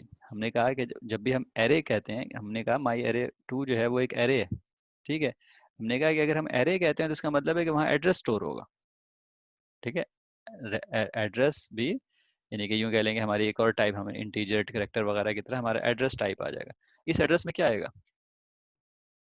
क्योंकि हमने यहाँ पर असाइन किया my array one is my array two is equal to my array one, तो लिहाजा जो माई एरे वन में एड्रेस है वो यहाँ आ जाएगा। ठीक है, और इस पॉइंट की से ऑनवर्ड हम क्या कहेंगे कि जी माई एरे वन और my array two are two variables in our address space, जहाँ पर भी हमारी मेमोरी है। ठीक है, और वो दोनों एक ही मेमोरी को पॉइंट कर रहे हैं। ठीक है, इसका मतलब क्या होगा कि जी अगर हम माई एरे टू के इंडेक्स 0 पर 0xff कर दें, ठीक है, ये लाइन देखें, अगर हम माई एरे टू के ऊपर के जीरोथ इंडेक्स पे एफ कर दें, इसका मतलब क्या होगा? इस लाइन का मतलब क्या है कि भाई go to my array two, यानी कि यहाँ उसके, जब हम उसको वो करेंगे रेफरेंस करेंगे, तो उसका मतलब है कि जब यहाँ आएगा तो उसका मतलब है कि चूंकि ये एड्रेस रेफरेंस है, तो इसका मतलब है कि actually it has to go here. ठीक है, और उसके जीरोथ इंडेक्स पे इसका मतलब है कि इसी जगह पर वैल्यू जो है वो एफ स्टोर कर दो। तो क्या स्टोर हो जाएगा? एफ पहले से है वहाँ पर, एफ बन जाएगा इस तरह। ठीक है, जब हम system out dot println करेंगे माई एरे वन, तो क्या होगा? माई एरे वन जो है वो भी तो उसी जगह पॉइंट कर रहा है। इसका मतलब है कि अब जब हम, सॉरी, माई एरे वन, इसको मैं करेक्ट कर दूंगा, ज़ीरो को अगर हम प्रिंट करना चाहें, तो वो अब जो प्रिंट करेगा वो एफ एफ प्रिंट करेगा, एफ नहीं प्रिंट करेगा, क्योंकि पिछली लाइन में वो चीज़ अपडेट होकर एफ यहाँ पर आ गया था। ठीक है, तो कहने का मकसद मकसद क्या है कि अगर हम इस तरह सिंपल वेरिएबल की तरह इसको असाइन कर दें माई, तो दोनों एक ही जगह को एड्रेस कर रहे हैं और दोनों एक ही मेमोरी को पॉइंट कर रहे हैं। मतलब अगर हम एक में चेंज करेंगे तो अब तो दूसरे में चेंज हो जाए। ठीक है, ज़्यादातर आप सोच सकते हैं कि हम जब हम इंटीजर को नॉर्मल प्रिमिटिव डेटा टाइप्स को हम हैंडल करते थे, हम एक डेटा को उठा के दूसरे में कॉपी करते थे एंड सो ऑन। तो हम नॉर्मली हम ये नहीं, ज़रूरी नहीं है, खैर हर तरह के कॉन्टेक्स्ट हो सकते हैं, लेकिन अगर हम ये नहीं चाहते, हम ये चाहते हैं कि भाई ये माई अरे टू जो है ना is equal to my array one हो, ठीक है, और उसके बाद माई अरे टू और माई अरे वन अलग अलग चीज़ें हो, क्योंकि इसमें हमने कोई इस डेटा को हमने यूज़ करके कुछ और करना है और दूसरे डेटा को इस्तेमाल करके हमने कुछ और करना है। अगर ये हो तो फिर हम ये नहीं कर सकते। फिर कॉपी करने के दो तरीके हैं हमारे पास। एक है कॉपी आइटम बाय आइटम, ठीक है, और एक है Java dot lang dot system के अंदर हमारे पास एक यूटिलिटी का मेथड पड़ा हुआ है एरे कॉपी, यानी कि जो कि यही काम करेगा लेकिन ज़रा एफिशिएंट तरीके से करेगा। ठीक है।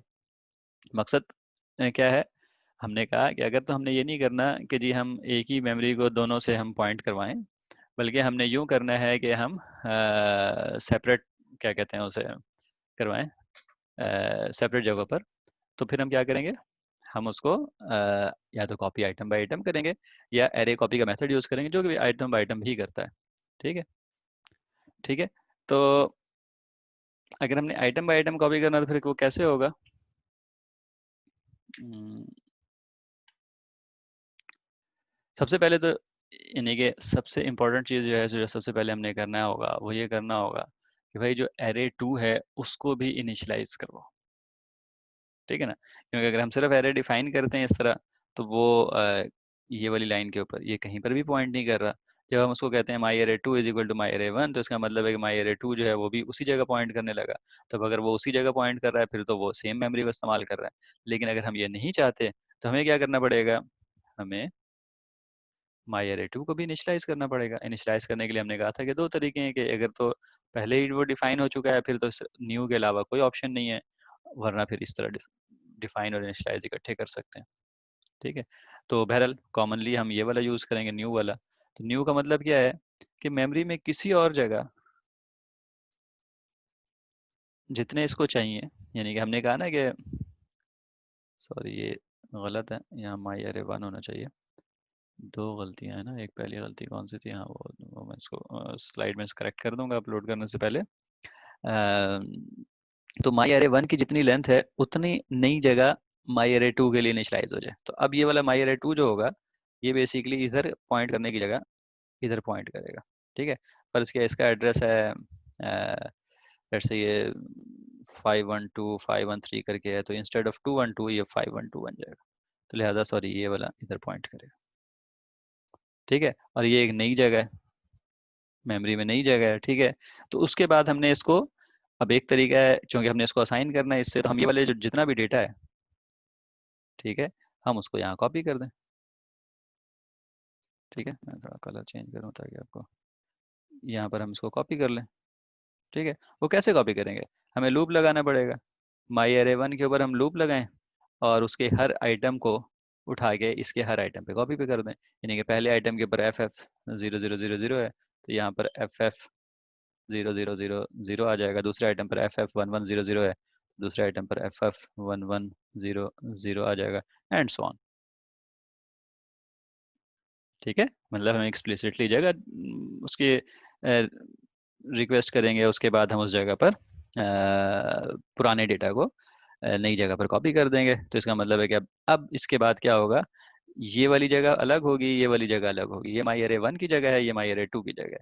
अब अगर हम कोई काम इस तरह का काम करेंगे माई अरे टू के ऊपर, तो अगर हम प्रिंट करेंगे माई अरे वन, तो माई अरे वन अपनी वैल्यू को बरकरार रखेगा, जो उसकी वैल्यू है, और जो हम चेंजेस माई अरे टू में करेंगे वो उसमें रिफ्लेक्ट नहीं होंगे। हमें कोडिंग के वक्त कभी एक तरीका चाहिए होगा, कभी दूसरे, हमें ये हमारी ज़रूरत के लिहाज से है। लेकिन हमें ये समझना है कि अगर हमें दो पॉइंटर को एक जगह पॉइंट करवाना है, या इन दोनों को, इन रेफरेंस को, दो रेफरेंस को कह लें, दो रेफरेंस को एक जगह पॉइंट करवाना है या दो रेफरेंस को अलग अलग पॉइंट करवाना है, ये हमें अपने प्रोग्राम के लॉजिक के लिहाज से सोचना पड़ेगा। ये जो कोड मैंने लिखा है, ठीक है, फॉर लूप का, ये एक सिंपल तरीका है, वो उठाए उसको कॉपी कर लो इस तरह। लेकिन इसका एक बहुत ही एफिशिएंट तरीका जावा ने खुद भी दिया हुआ है। वो ये है, सिस्टम के क्लास के अंदर एरे कॉपी, उसके अंदर पहले दो पैरामीटर जो हैं वो सोर्स है। सोर्स का मतलब है कि भाई कहाँ से कॉपी करना है, माई अरे वन से।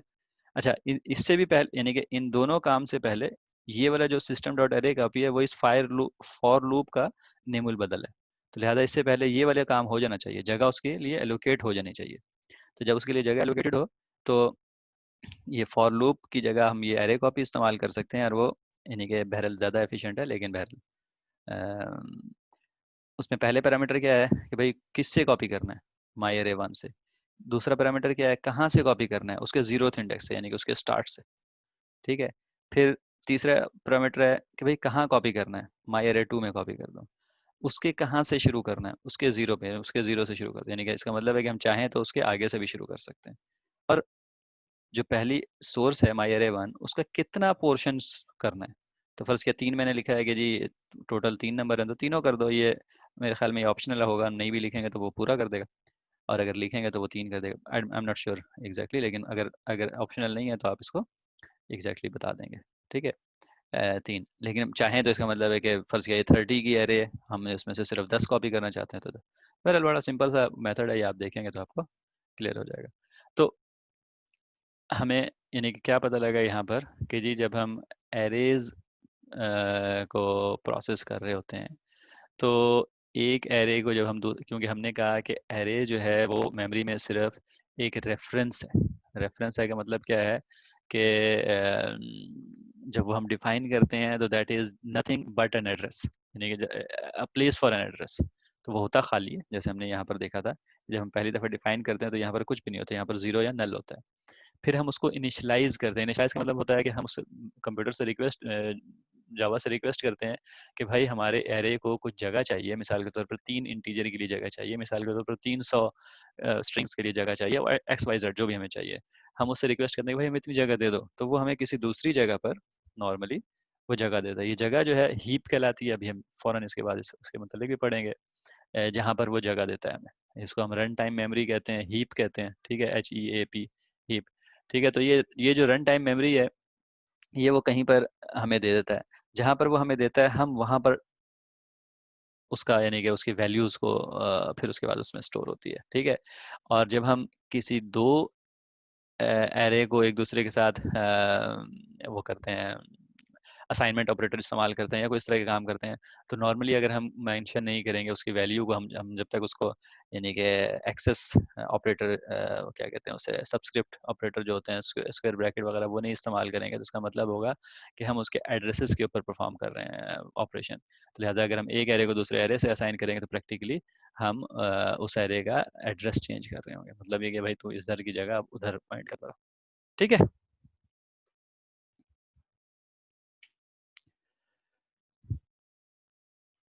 एरे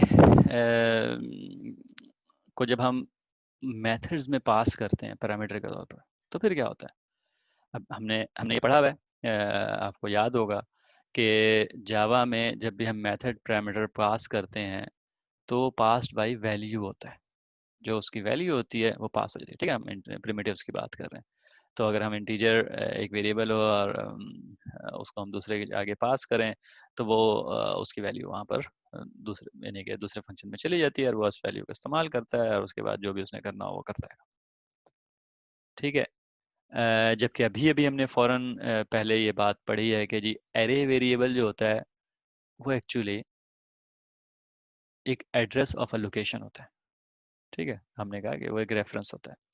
तो लिहाजा अब हम एक बात तो फिर क्लियर हो गई कि जी अब हम जब भी जावा, क्योंकि जावा में हर चीज़ पास बाय वैल्यू होती है, एक मेथड को जब हम कॉल करते हैं, जबकि एरे वेरिएबल जो होता है वो होता ही रेफरेंस है। तो इसका मतलब है कि जब हम पास बाय वैल्यू करेंगे एक फंक्शन को कॉल करते वक्त, तो चूंकि एरे वेरिएबल जो है वो रेफरेंस होता है, तो उसका रेफरेंस कॉपी हो जाएगा, उसका रेफरेंस पास हो जाएगा। ठीक है, उसकी वैल्यू तो रेफरेंस ही है, उस वेरिएबल की वैल्यू। ठीक है। तो the local variable in callee points to same memory in heap as of original variable in caller। यानी कि जो जब हम करते हैं कि जी एक फंक्शन से हमने दूसरे फंक्शन को कॉल किया, और उसको हमने अपना एक पैरामीटर एरे का पास किया, मिसाल के तौर पर एक्स पॉइंट कर रहा है मेमोरी में किसी जगह पर, हमने उसको फंक्शन में पास किया, और उस फंक्शन के अंदर कोई वेरिएबल ए है, वो उसको असाइन हो गया, तो उसका मतलब अब ए भी उसी मेमोरी को पॉइंट कर रहा होगा। देखते हैं ये, ऐसा था ना हमारा फंक्शन स्टैक जो हमने बनाया था। ठीक है। मेन है, मेन के अंदर देखें एक इंट माई एरे वन बना हुआ है, 15, 2 और 5 का एक एरे है। ठीक है। जैसे ही ये इनिशलाइज होगा, ये चीज़ हम करेंगे, कोड एग्जीक्यूट होगा, तो क्या होगा? ऐसे ही कुछ होगा कि जी माई अरे वन एक बन जाएगा, और 15, 2 और 5 जो है वो मेमोरी में इस तरह असाइन हो जाएंगे, ठीक है ना। ये एक 15 इंटीजर, एक ये 2 इंटीजर, और एक ये 5 इंटीजर, ठीक है। ये असाइन हो जाएंगी। सारा कुछ यहाँ तक क्लियर है, सब कुछ हो जाएगा, ठीक है। अब उसके बाद ये सिस आउट माई अरे वन, अगर हम यहाँ पर प्रिंट करेंगे तो क्या प्रिंट होगा? माई अरे वन को हम प्रिंट करेंगे तो बेसिकली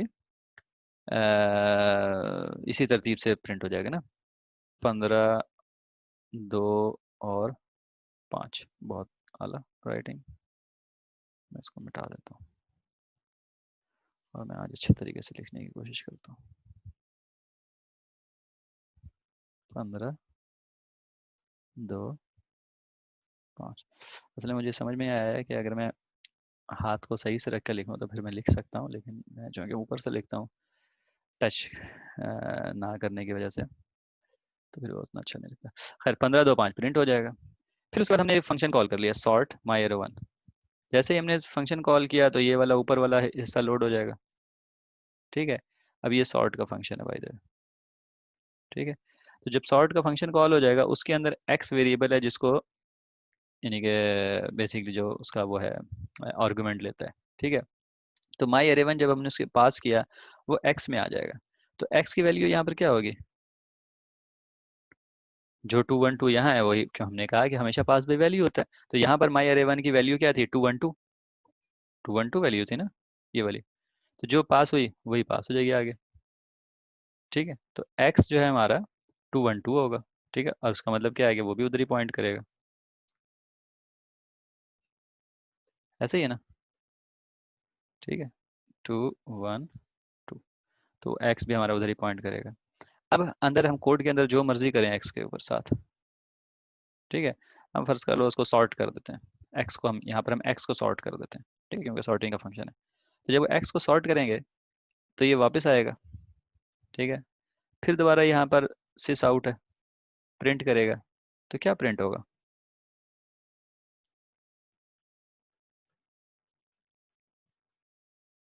2, 5 और 15, क्योंकि सॉर्ट हो गया। हालांकि हमने यहाँ से वेरिएबल को भेजा था उधर, ठीक है। तो वहां पर उसने एक्स को सॉर्ट किया अपने लिहाज से। तो एक्स जो है वो चूंकि पॉइंट कर रहा था इसी एरे को, मेमोरी में, ठीक है। तो जब हम वापस आए और यहाँ हमने प्रिंट किया माई एरे वन को, तो वो भी सॉर्टेड था, क्योंकि वो उसी प्लेस को पॉइंट कर रहा था जहाँ पर एक्स पॉइंट कर रहा था, ठीक है। तो लिहाजा यह ध्यान में रखना है कि जब भी हम एरे का वेरिएबल मेथड्स में पास करेंगे, तो उसका मतलब होगा कि जो कॉलर है, जो कॉलर का जो वेरिएबल है, वो वेरिएबल जहाँ पर भी जो उसके अंदर उसका जो भी डेटा है, वो डेटा उसके पास उसके एक्सेस में आ जाएगा फंक्शन के, और वो फंक्शन जो चेंज करेगा वो उसके ऊपर चेंज होगा। अगर तो हमारे क्या मंशा कह लें, वो ये है कि जब हम कॉली फंक्शन जो है हमारा, जिसके अंदर यहाँ पर जो सॉर्ट का फंक्शन है, उसमें जो काम हो उसका पेरेंट वाले फंक्शन के जो डेटा है उस पर असर ना पड़े। यानी कि अगर हमारा एक्स के ऊपर कोई, ये सॉर्ट का फंक्शन है ना, अगर हम सॉर्ट का ना होता कुछ और होता कि जी डिस्प्ले कर दो या ये किसी कुछ एक्स वाई जेड कुछ भी कर दो, अगर हमारा मंशा ये होता कि जी माई अरे वन के ऊपर उसका असर ना हो, बल्कि जब हम दूसरी दफ़ा यहाँ पर माई अरे वन पॉइंट करें, तो ये सॉरी प्रिंट करें, तो वही वैल्यू यानी कि 15, 2, 5 ही प्रिंट हो, 2, 5, 15 प्रिंट ना हो, तो हमें फंक्शन के अंदर उसको न्यू करके, यानी कि नई जगह मेमोरी एलोकेट करके वहाँ पे वो प्रोसेस करना पड़ता, क्योंकि हम उसको चेंज अगर करेंगे तो वो पेरेंट के उसको चेंज कर देगा, ठीक है। Any update to data pointed by local variable will update caller's data too, ठीक है। ये है अरे पासिंग टू मेथड्स का आइडिया। जब हम मेथड में ऐड करेंगे तो हमें ये अपने ध्यान में रखना है। और लास्ट जो चीज़ है वो यही चीज़ रिपीट हो जाएगी जब अ, इस लाइन में हम रिटर्न करते हैं, ठीक है। कोई भी रिजल्ट बना, हमने उसको रिटर्न किया, ठीक है। जब हम रिटर्न करेंगे तो बिल्कुल उसी तरह जैसे हम पैरामीटर पास करते हैं तो एक रेफरेंस जाता है, तो रिटर्न भी पास क्योंकि वैल्यू से ही होता है, तो जब हम रिटर्न करेंगे तो वो भी उसका रेफरेंस चला जाएगा। क्या कहते हैं मेन के पास।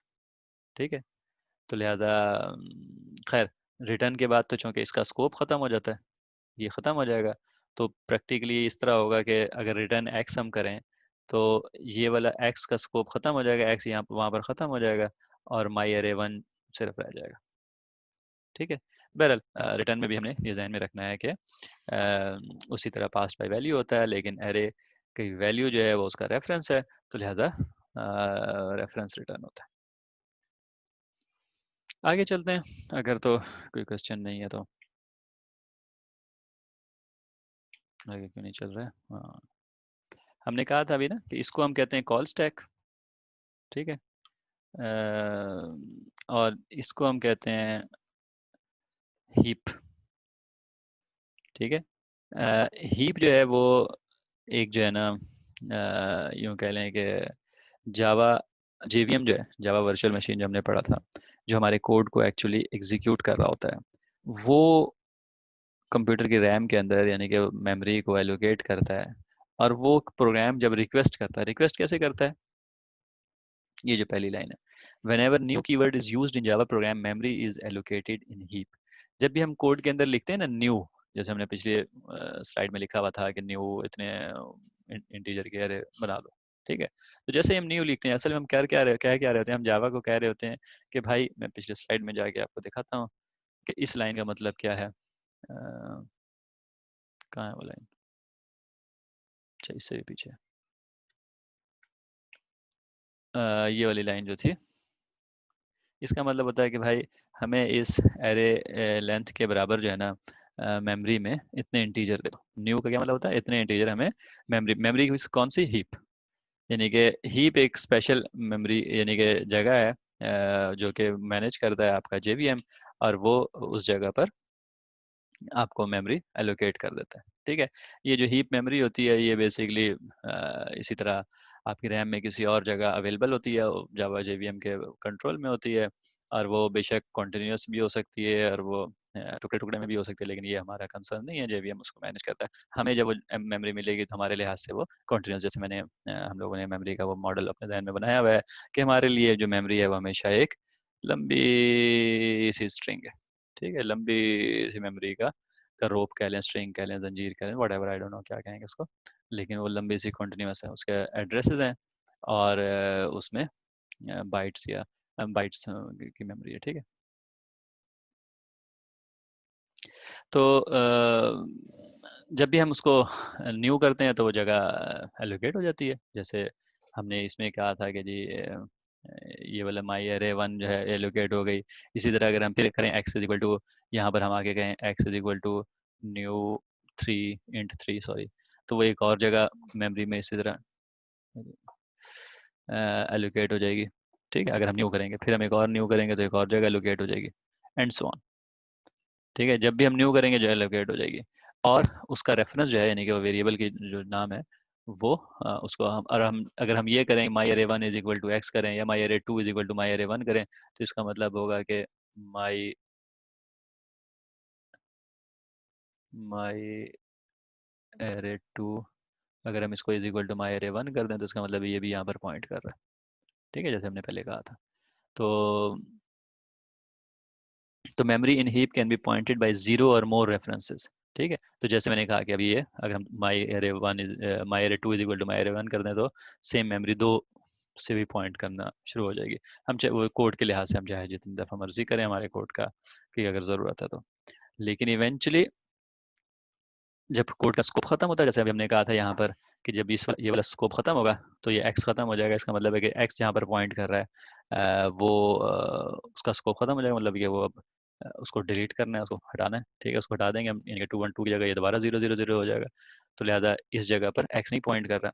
फिर जब ये मेन खत्म होगा तो इसका मतलब माई अरे वन भी यहाँ पर पॉइंट नहीं कर रहा। या दो तरीके हो सकते हैं, या तो मेन खत्म हो जाए या फिर हम लिख दें my array one is equal to something else, या हम लिख दें नल। ठीक है, तो इसका मतलब है हम यहाँ पर ज़ीरो कर दें।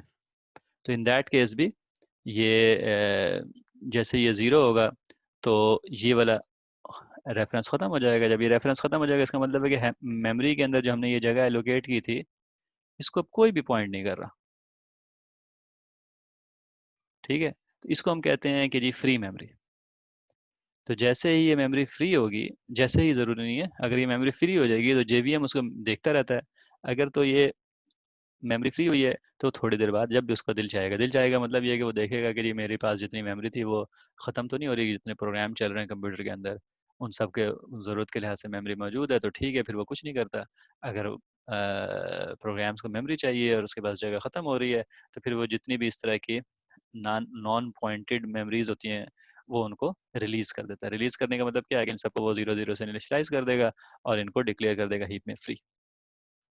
ठीक है, इस चीज़ को हम कहते हैं गार्बेज कलेक्शन। गार्बेज क्या हुआ, जब भी हम न्यू करते हैं, ठीक है, तो हम कहते हैं भाई ये वाली मेमोरी हमने इस्तेमाल करनी है। हमने कहा जी हमारा ये एरे, हमारे एरे के अंदर हमने जब हमने कहा कि न्यू 10 इंटीजर, ठीक है, तो मतलब है कि हमने 10 इंटीजर्स के एरे को, मेमोरी को हमने इस्तेमाल करना है। तो हम इस्तेमाल कर रहे हैं अपने कोड में, उसको हम डिस्प्ले कर रहे हैं, उसको हम प्लस कर रहे हैं, माइनस कर रहे हैं, मल्टीप्लाई कर रहे हैं, जो भी काम कर रहे हैं। करने के बाद एक टाइम आया, हमने कहा कि जी हमारा काम खत्म हो गया, हमने उसको अपनी तरफ से एरे वन का फर्स्ट किया, जो भी वेरिएबल का नाम है हमारा, उसका स्कोप खत्म हो गया, उसका काम खत्म हो गया। जब उसका काम खत्म हो गया, इसका मतलब है कि अब वो मेमोरी फ्री पड़ी हुई है। फ्री का मतलब क्या है, कचरा। ठीक है, तो कचरा कलेक्शन जो है वो जावा का अपना काम है। ये इम्पॉर्टेंट बताने के लिए इसलिए है, एक तो पहली बात है कि अगर हम सी प्लस प्लस वगैरह में पढ़ रहे होते हैं तो वहाँ पर ये कचरा कलेक्शन नहीं होती। जैसे मैंने कहा ना कि हमारा मकसद प्रोग्रामिंग सीखना है, हमारा मकसद ज़रूरी नहीं है कि बहुत ज़्यादा डिटेल में हम जावा सीखें। ठीक है, जावा डेफिनेटली हम सीख रहे हैं, उसका हमारा मकसद बहरहाल, सॉरी ये नहीं कहना चाहिए कि नहीं है सीखना, जावा सीखना हमारा मकसद है। लेकिन जैसे मैंने आपको पहले बताया था कि जब हम प्रोग्रामिंग सीखेंगे और हम प्रोग्रामिंग करेंगे तो ज़रूरी नहीं, हम जब हम काम करेंगे तो हमें बात चीज़ें हम जावा में हो सकता है बहुत ज़बरदस्त किस्म के तरीके से हो जाएं और बात चीज़ें किसी और प्रोग्रामिंग लैंग्वेज में हो जाए। तो we are not dependent on our learn programming. हम लोग, जैसे मैंने कहा था कि जो जो सही प्रोग्रामर होगा, जो सही सॉफ्टवेयर इंजीनियर होगा, he will not be slave of his tools. ठीक है, तो वो अगर तो जो टूल उसके पास है मौजूद, यानी कि जावा लैंग्वेज एक टूल है, वो उसको इस्तेमाल कर सकता है तो कर लेगा। और अगर वो उससे वो काम नहीं हो रहा तो नए टूल को भी इस्तेमाल कर सकता है, नए टूल को भी लर्न कर सकता है। ठीक है, तो नए, जब हम हमारे पास कॉन्सेप्ट सारे होंगे तो हम फॉरन फॉरन फॉर एग्जांपल पाइथन को सीखना हो, जावास्क्रिप्ट को सीखना हो या किसी भी लैंग्वेज को सीखना हो, हम फॉरन सीख लेंगे। ठीक है, तो बात ये थी, हो रही थी कि सी प्लस प्लस वगैरह में ये चीज़, यानी कि ये हीप वगैरह का ये कॉन्सेप्ट नहीं होता, तो वहाँ पर जैसे हम बाद में सी प्लस प्लस पढ़ा हुआ है तो वहाँ पर आपको डिलीट वगैरह करना पड़ता। जावा में डिलीट नहीं करना पड़ता, आपको कोई ऑब्जेक्ट बना के उसको फिर बाद में डिलीट करने की ज़रूरत नहीं है, क्योंकि जेवीएम वो काम खुद से कर लेगा। लेकिन फिर हम फिर पढ़ते क्यों अगर ये जेवीएम खुद से कर लेगा? एक तो पहली बात है कि general knowledge is not too bad, general knowledge होना चाहिए। दूसरी बात यह है कि अगर तो आपका प्रोग्राम जो है वो मेमोरी क्रिटिकल इन्वायरमेंट में चल रहा है, मिसाल के तौर पर ऐसे प्रोग्राम जो कि किसी एम्बेडेड सिस्टम्स के अंदर चलते हैं। आप कहेंगे एम्बेडेड सिस्टम्स क्या होते हैं? मिसाल के तौर पर आपके स्मार्ट वॉच है, ठीक है, उसमें जैसे आपके कंप्यूटर के अंदर 8 GB मेमोरी होती है, स्मार्ट वॉच में मे बी कुछ MB मेमोरी हो। आपके मोबाइल फ़ोन के अंदर जो सिम है, ठीक है, वो सिम भी एक कंप्यूटर है। ठीक है, उस सिम के अंदर नॉर्मली पाकिस्तान इंडिया के सिम में मेरे ख्याल में इवन 32 KB भी हो सकता है, लेकिन 64 KB, 64 KB और 128 KB की जो है ना नॉर्मली मेमोरी, 128 KB की नॉर्मली मेमोरी होती है। ठीक है, तो इसका मतलब है कि इतनी कम मेमोरी होती है, तो लिहाजा जो आपका प्रोग्राम चल रहा होगा उसको बहुत अच्छे से उस मेमोरी को इस्तेमाल करना है। और जब भी मेमोरी का इस्तेमाल ख़त्म हो जाए तो बाज़ औक़ात बल्कि आपको वो मेमोरी एक्सप्लिसिट, यानी कि जावा में भी एक फीचर मौजूद है कि आप जावा को रिक्वेस्ट कर सकते हैं कि भाई मेरा ये फ्री हो गया तो तुम ज़रा इसको गार्बेज कलेक्ट कर लो। अगरचे वो करता अपनी मर्ज़ी से ही है, लेकिन आप उसको रिक्वेस्ट कर सकते हैं।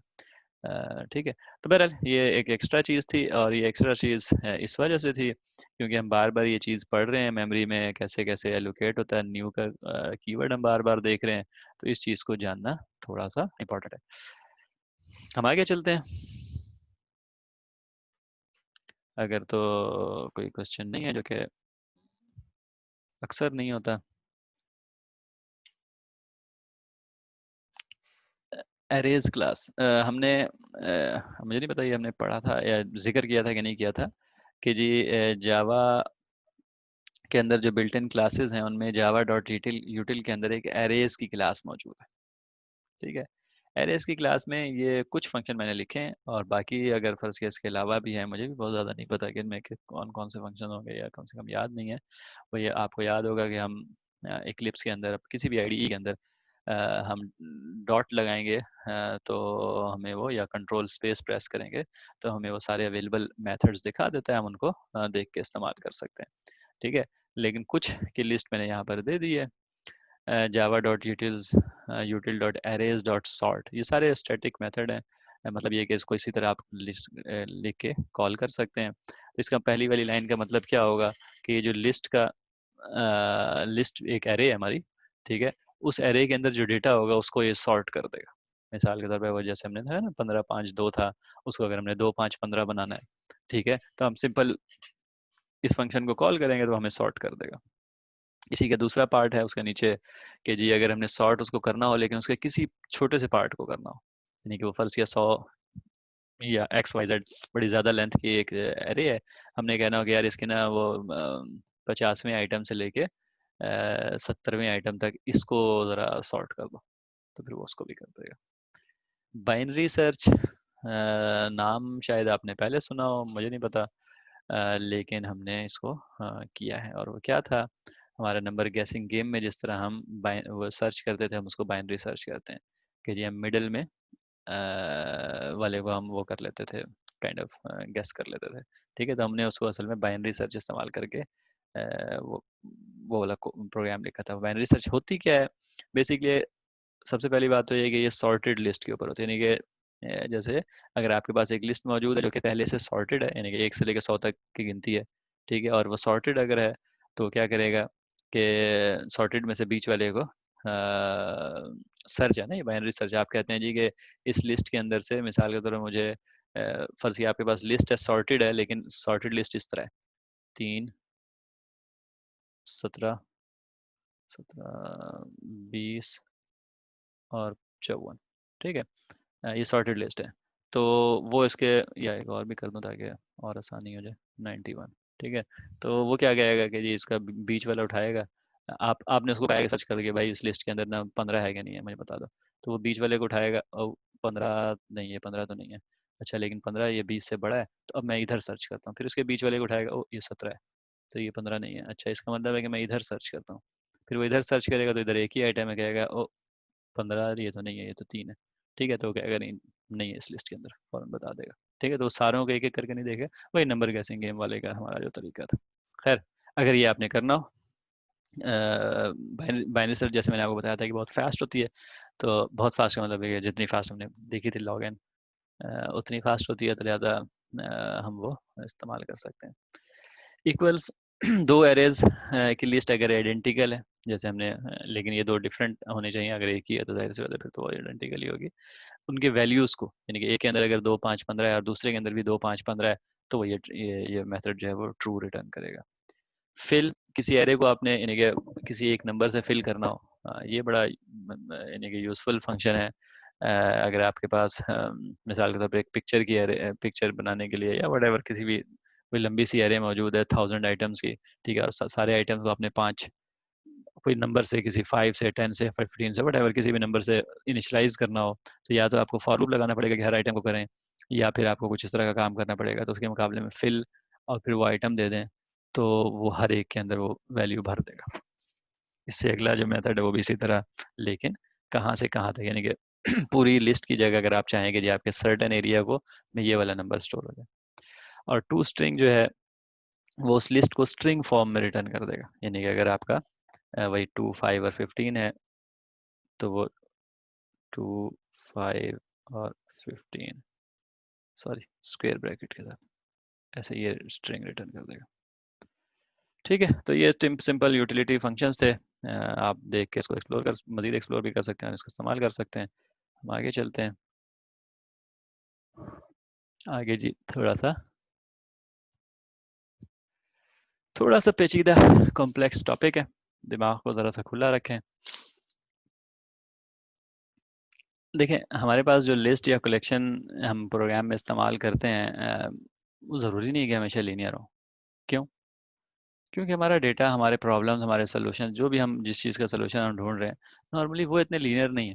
वो सीधे सीधे एक नंबर्स की कोई लिस्ट या सीधे सीधे किसी नामों के जनवरी फरवरी 12 महीनों की लिस्ट, हमेशा यही नहीं होता। ठीक है ना? बल्कि हम मल्टी डायमेंशनल होते हैं। नहीं, मल्टी डायमेंशनल का क्या मतलब है? मिसाल के तौर पे आपको याद होना चाहिए, हमने एक लेक्चर में, चौथा लेक्चर था शायद, उसमें बीएमपी इमेज के बारे में पढ़ा था। जो इमेज होता है या हमारी स्क्रीन जो है, ये पिक्सल्स के ऊपर मुश्तमिल होती है, यानी कि हम वर्टिकली और हॉरिजॉन्टली इसको डिवाइड कर देते हैं। तो प्रैक्टिकली तो, इफ़ यू रिमेंबर, वो जो बीएमपी फाइल थी, जो पिक्चर की फाइल थी, वो भी एरे थी ना, इंटीजर की है। उसमें जो हम नंबर कलर रखते थे, वो इंटीजर्स थे, नंबर्स थे। ठीक है? और उनकी लंबी सी लिस्ट थी। लेकिन वो लंबी सी लिस्ट जो थी, वो सिर्फ लंबी सी नहीं थी, वो चौड़ी सी भी थी। ठीक है ना? तो इसका मतलब है कि जी, टू डायमेंशन हो गया, क्योंकि स्क्रीन जैसे टू डायमेंशनल चीज़ है। तो अगर तो टू डायमेंशनल हो गया, तो इसका मतलब है कि जी, जो अभी तक हम जो कुछ पढ़ते आ रहे हैं, वो तो डायरेक्टली तो मैप नहीं हो रहा। ठीक है? और अगर हम उसके मज़ीद उसमें जाएं, डिटेल में, तो ये even three dimensional, four dimensional भी हो सकते हैं हमारी नीड के लिहाज से। हम थोड़ी सी बाद उसके थ्री डायमेंशनल के एग्जांपल भी एक देख लेते हैं। लेकिन कम से कम टू डायमेंशनल तो हमें क्लियर है। जैसे हमारी पिक्चर्स होती हैं नॉर्मली, वो पिक्सल बाय पिक्सल होती हैं, जो कि एक्स और वाई जेड डायरेक्शन में पिक्सल्स होती हैं। तो हम उसको यानी कि टू डायमेंशनल एरे कहते हैं। जावा एरे जो हम सीख कर आए हैं, अभी हमने फौरन ये सीखा है, इन्हीं एरे को हम टू डायमेंशनल एरे के तौर पे भी हम इस्तेमाल कर सकते हैं। ठीक है? होता क्या है, access of a two dimensional array is based on two indices, that is row and column. होगा उसी तरह, लेकिन अब इन्हीं के दो हो जाएंगे। एक हमारा है जी, एक को हम कह देंगे पहले वाले को रो, दूसरे वाले को कॉलम। ठीक है? और इसी तरह अगर हम उसको इनिशियलाइज वैल्यू के साथ करना चाहें, तो हम इस तरह करली ब्रैकेट डबल हो जाएंगे। यानी कि हमारा, हमने कहा था ना, करली ब्रैकेट जो था वो हमारे एरे को शो कर रहा था। तो अगर उस एरे के अंदर फिर करली ब्रैकेट हो, उसका मतलब है कि टू डायमेंशनल एरे। और अगर उसके अंदर तीसरा भी आ जाए, तो फिर तो थ्री डायमेंशनल एरे बन जाएगा, एंड सो ऑन। ठीक है? और उसको डिफाइन हम कैसे करते हैं? वैसे ही, सिंगल स्क्वायर ब्रैकेट का वो पेयर लिख के हम सिंगल एरे को डिफाइन करते थे। डबल स्क्वायर ब्रैकेट का पेयर लिख के हम डबल टू डायमेंशनल एरे को लिखेंगे। ठीक है? एग्जाम्पल एक देख लेते हैं। My array one, one two is equal to zero x f f. अगर हम ये कहें कि जी वन टू, यानी कि रो वन कॉलम टू, उसको जीरो एफ एफ कर दो, क्या होगा? अच्छा, अगला जो था वो फाइव सिक्स पे एफ एफ था। तो देखें, यही हुआ ना, वन टू, ठीक है, फाइव सिक्स। तो वही एरे का कॉन्सेप्ट, लेकिन अब ये दो डायमेंशन में आ गया। ठीक है? इसको हम देखते हैं, थोड़ा सा आगे जाएंगे तो फिर हमें थोड़ा सा, नहीं, एक सेकेंड, थ्री डायमेंशन में जाने से पहले या चलते हैं थ्री डायमेंशन पहले थ्री। अच्छा, अब थ्री डायमेंशन में कैसे होगा? थ्री डायमेंशन का मतलब है कि सेम प्लेन, जो हमने एक्स और वाई की बात कर रहे थे, now there are multiple planes, right? जैसे यहाँ पर ये वाली जो चीज़ है, वो मैंने पिक्चर में शो की है, कॉपी करके कहीं से बहरहाल, कि वो जो 8 बाई 8 का प्लेन था, now that plane is three times. ठीक है? अगर अब हमारा ये कोड हो, माई एरे वन का 0 7 0, मतलब ये है कि जी प्लेन के ऊपर 0 और 7, उसके जीरोथ पर एफ एफ हो, क्या होगा? जो तीनों ही आ गए। चलो, 0 7 के ऊपर जीरोथ जो है वो सब फर्ज कर लें पिछला वाला है, तो ये हो गया। फिर वंथ है, तो इसके ऊपर आ गया। फिर ये सेकंड है, तो ये इसके ऊपर आ गया। ठीक है। अगर हम 4 डायमेंशन को किसी तरह सोच सकते हैं तो इसी तरह 4 डायमेंशन का भी हो जाएगा, 5 डायमेंशन का भी हो जाएगा, 6 डायमेंशन का भी हो जाएगा, लेकिन कम से कम 3 डायमेंशन तक तो रिलेटिवली इजी है इसको कंसेप्चुलाइज करना। तो इस तरह हम मल्टी डायमेंशनल एरे को जो है ना हम कंसेप्चुलाइज करते हैं। अब हम देखते हैं कि ये होता कैसे, कॉन्सेप्ट यानी कि आइडिया के लिहाज से तो ये ऐसे कि जी आपका जो जो एरे है वो रो और इंडेक्स में मल्टीपल एरेज आ जाते हैं, और रो और कॉलम में। और अगर तो फर्ज किया एक और डायमेंशन है तो रो कॉलम और उसकी जो भी उसको कहेंगे डेप्थ कहेंगे, रो कॉलम डेप्थ में एक और एरे आ जाती है। तो इस तरह करके हम इसको कॉन्सेप्चुलाइज कर लेते हैं।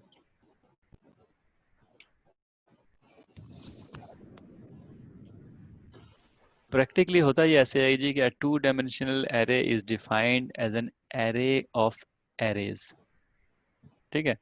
कैसे होता है कि जी सबसे पहले आप डिफाइन करते हैं एक एरे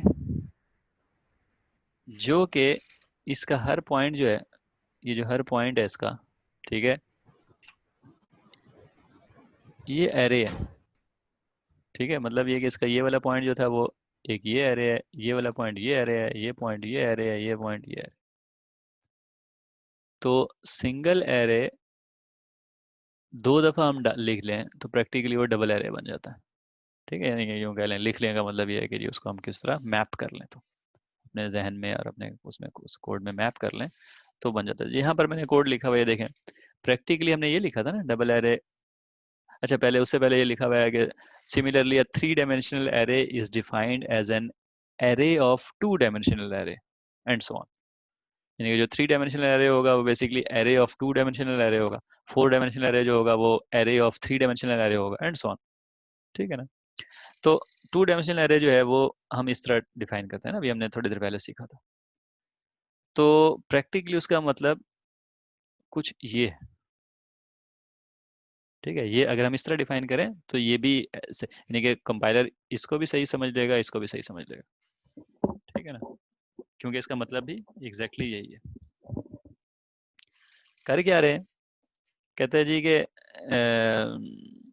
2D एक वेरिएबल डिफाइन करो। इसको मैं पढ़ रहा हूँ, इसको हम कैसे पढ़ते हैं, जब हम इसको पढ़ना सीख जाएंगे तो हमें ये समझ में भी आ जाएगा। भाई 2D एक टू डायमेंशनल कैरेक्टर की एरे है which is actually an, not an, two arrays of, two arrays of arrays. ठीक है ना, क्योंकि ये एरे है ना, इसका मतलब एरे है, और इसका मतलब है टू, तो two arrays of array. Two arrays of array है तो उसकी जो पहली एरे है, अच्छा इसको हम यूं भी ये भी हमने ये कह दिया जी कि 2D एक एरे है, मेमोरी में मुझे जो है ना जगह दे दो two character array for arrays. याद है ना, जब भी हम मेमोरी में जगह मांगते हैं तो हम उसकी टाइप के लिहाज से मांगते हैं। हम कहते हैं कि भाई हमें 2 इंटीजर की जगह दे दो, हमें 10 इंटीजर की जगह दे दो, हमें 10 डबल की जगह दे दो, हमें 50 फ्लोट की जगह दे दो। ठीक है ना। तो यहाँ पर हम क्या कह रहे हैं, यहाँ पर हम कह रहे हैं कि भाई हमें एरे की जगह दे दो। एरे क्या होता है, रेफरेंस होता है। इसका मतलब है कि हमें दो जगह दे दो जहां पर हमने रेफरेंस स्टोर करना है। ठीक है। और पहले रेफरेंस में हमने कहा कि भाई हमें 8 करेक्टर की एरे दे दो, दूसरे रेफरेंस में हमने कहा 8 करेक्टर की एरे दे दो। अब जरा हम इसको देखते हैं। सबसे पहली लाइन ये वाली जो थी, जब ये वाली चीज एग्जीक्यूट हुई तो हमने कहा अच्छा अब हम क्या देख रहे हैं, हम उसी मैप में देख रहे हैं, जो हमारा जो मेंटल पिक्चर है मेमोरी की, वो क्या है, वो एक लॉन्ग सीधी सी मेमोरी है। यानी कि किसी एक एड्रेस से शुरू होती है और चलती जाती चलती जाती चलती जाती चलती जाती है, और उसके कॉरस्पॉन्डिंग जो है वो मेमोरी अटैच होती है। ठीक है। तो अब मैंने जानबूझ के A004 इस तरह लंबा मेमोरी एड्रेस लिखा है, पहले मैं 1 2 3 4 ही लिखता था, क्योंकि मेमोरी जो है वो नॉर्मली यानी कि गीगाबाइट्स में है, तो ठीक है, वो नॉर्मली उसका एड्रेस भी इसी तरह का कॉम्प्लेक्स किस्म का बड़ा सा एड्रेस होता है। ठीक है, वो तो सिंप्लीफाई करने के लिए हम 2 4 करके लिख लेते थे। ठीक है, लेकिन इससे बहरहाल मकसद सिर्फ यही है कि ये एक मेमोरी एड्रेस है, ठीक है। जो पहला कॉलम है वो मेमोरी एड्रेस है और जो दूसरा कॉलम है वो मेमोरी। तो जब भी हम वेरिएबल डिफाइन करते हैं, जैसे 2D हमने यहाँ डिफाइन किया, तो उसके डेटा टाइप के लिहाज से हम जगह एलोकेट कर लेते हैं, ठीक है। तो डेटा टाइप अगर हो करेक्टर तो हम क्या करते हैं, 1 बाइट रिजर्व कर लेते हैं। अगर डेटा टाइप हो इंटीजर तो हम 4 बाइट रिजर्व कर लेते हैं। अगर डेटा टाइप हो डबल तो हम 8 बाइट रिजर्व कर लेते हैं, एंड सो ऑन। तो यहाँ पर हमने कहा कि 2D जो है वो डेटा टाइप क्या है उसकी, वो एरे है ना, ठीक है। सबसे पहली बात, तो इसका मतलब है कि जी एरे हो है तो इसका मतलब उसकी डेटा टाइप रेफरेंस है, ठीक है। और रेफरेंस में हमने कहा था कि normally, I am not sure कि अगर ये कुछ चेंज हुआ है, लेकिन बहरहाल जो मुझे पता है वो यही है कि 4 बाइट रिजर्व कर लेते हैं, क्योंकि 4 बाइट के अंदर वो बेसिकली अपने रैम के सारे लेंथ को वो रेफरेंस कर सकता है। मेमोरी के जितने भी एड्रेसेस हैं उनको, क्योंकि इन 4 बाइट्स में ये चूंकि रेफरेंस है, इसमें मेमोरी का एड्रेस स्टोर करना है, तो जितना बड़ा मेमोरी का साइज हो सकता है उतनी इसमें जगह होनी चाहिए, ठीक है ना, उतनी स्टोर करने की जगह होनी चाहिए। तो 4 बाइट के अंदर हम मिसाल के तौर पर एक रेफरेंस स्टोर कर सकते हैं। तो ये पहला काम तो ये हो गया। अब उसमें क्या हमने लिखा है कि जी हमें जो है ना 2 कैरेक्टर एरे स्टोर करना है उसमें, ठीक है। तो इसके अंदर क्या स्टोर हो गया, देखिए वैल्यू चेंज हो गई, AA0015, ठीक है, AA0015। तो मेमोरी के अंदर ऐसी जगह एक जगह हो गई, क्योंकि वो भी एरे है जैसे हमने कहा था, ठीक है ना, वो भी एरे है। तो लिहाजा एरे है तो इसका मतलब रेफरेंस है, इसका मतलब है कि वहां पर 2 रेफरेंसेस के लिए जगह एलोकेट हो गई है, ठीक है। और जहां पर एलोकेट हुई है उसका एड्रेस यहाँ आ गया, AA0015, ठीक है। यहाँ पर अब यहाँ पर 2 एरेज के रेफरेंसेस के लिए जगह है। अगली लाइन में हम लिख रहे हैं 2D0, तो इसका मतलब क्या है, 2D ये वाला पॉइंट, ठीक है। जीरो का मतलब है कि जहां ये पॉइंट कर रहा है, यानी कि ये यहाँ पॉइंट कर रहा है इस जगह पर, ठीक है। इसके जीरो का मतलब है कि यही वाला बॉक्स, इसमें कैरेक्टर की 8 एरे एलोकेट कर दो। मतलब ये है कि हीप में वो जो एक्स्ट्रा मेमोरी जहाँ पर होती है वहां पर हमें 8 कैरेक्टर, यानी कि 2 2 बाइट का एक कैरेक्टर होता है, तो 8 कैरेक्टर के लिए जगह एलोकेट करके उसका एड्रेस यहाँ पर डाल दो। लेट्स सी, ठीक है। CC0011 यहाँ आ गया, और ये 16 बाइट है, 8 कैरेक्टर, यानी कि 2 बाइट का एक कैरेक्टर, तो 8 जो है ना 16 बाइट मेमोरी में रिजर्व हुए, और उनका एड्रेस यहाँ आ गया, ठीक है। अगली लाइन है इसी तरह का एक और काम कर दो। तो लिहाजा अब जो जगह लोकेट हुई, जैसे मैंने आपको कहा था ये इसके साथ जस्ट नेक्स्ट टू इट भी हो सकता था, और ये कहीं पर किसी और जगह पर भी हो सकता था। तो we don't care, Java manage करता है, लेकिन ये ज़रूरी नहीं है कि एक दूसरे के साथ हो, ठीक है। लेकिन बहरहाल अ, जो भी एलोकेट हुआ BB1120, तो BB1120 यहाँ पर आ गया, और 16 बाइट यानी कि 2 पर करेक्टर, 8 करेक्टर जो हैं वो मेमोरी में एलोकेट हुए। तो इस तरह हमारा ये वाला जो कमांड है, ये मेमोरी में इस तरह की जगह एलोकेट करके वो हो गया, डिफाइन हो गया, ठीक है। अब हम अगर एक्सेस करें, मिसाल के तौर पर हम एक्सेस करते हैं, जैसे हमने लिखा कि जी हम कहते हैं जी कि फला टू, फिर मैं अच्छे से टाइप करने की कोशिश करता हूँ। I hope I am not touching anything. 2D superscript, super नहीं sorry, square bracket, let's say हम कहते हैं कि जी 1, ठीक है, और इसके अंदर कहते हैं 3 इज इक्वल टू, फर्ज कर लेते हैं वैसे ही करेक्टर, एक तो मुझे इसकी एस की भी नहीं पता, करेक्टर ए उसमें डालना है, ठीक है। तो इसका मतलब क्या होगा, 2D ये भाई ये कहाँ पॉइंट कर रहा है, ये यहाँ पॉइंट कर रहा है इसके 1th इंडेक्स में। 1th इंडेक्स का मतलब होता है कि सेकंड वन, 0 1 होता है ना, तो इसका मतलब है कि इसका जो सेकंड इंडेक्स है वो ये, यहाँ इसको ये रेफरेंस हो गया, ठीक है, ये रेफरेंस हो गया, तो उसके आगे क्या है, चूंकि वो भी एरे है, इसका मतलब है कि वो कहीं पॉइंट कर रहा है। तो कहता है जी जहाँ वो पॉइंट कर रहा है उसके थर्ड में, सॉरी थ्री में, मतलब फोर्थ इंडेक्स में, ठीक है ना, जीरो से शुरू होता है। तो उसका मतलब है कि जी ये यहाँ पॉइंट कर रहा है, तो इसका फोर्थ क्या होगा, क्योंकि ये करेक्टर है, तो एक, दो, तीन, चार, ठीक है। इसका मतलब है कि ए जो है वो यहाँ लिखा जाएगा मेमोरी में, ठीक है। तो यानी कि हम किस तरह, यानी कि वही सिंगल एरे ही है, ठीक है, सिंगल एरे है, लेकिन इस यानी कि क्या कहेंगे इसे, डी रेफरेंसिंग का जो प्रोसेस है, कि पहला उसके बाद दूसरा, उसकी मदद से हमने उसको यानी कि two dimensional logical picture create कर लिया।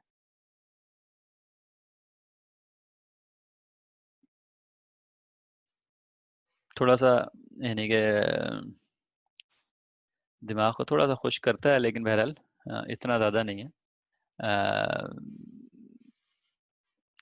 दो तीन चार छोटे छोटे एरेस के ऊपर छोटे छोटे यानी कि 2x2 के 2D एरे बनाएं, और उसके ऊपर आप प्रैक्टिस करेंगे, तो ये आपको बहुत अच्छे तरीके से क्लियर भी हो जाएगा।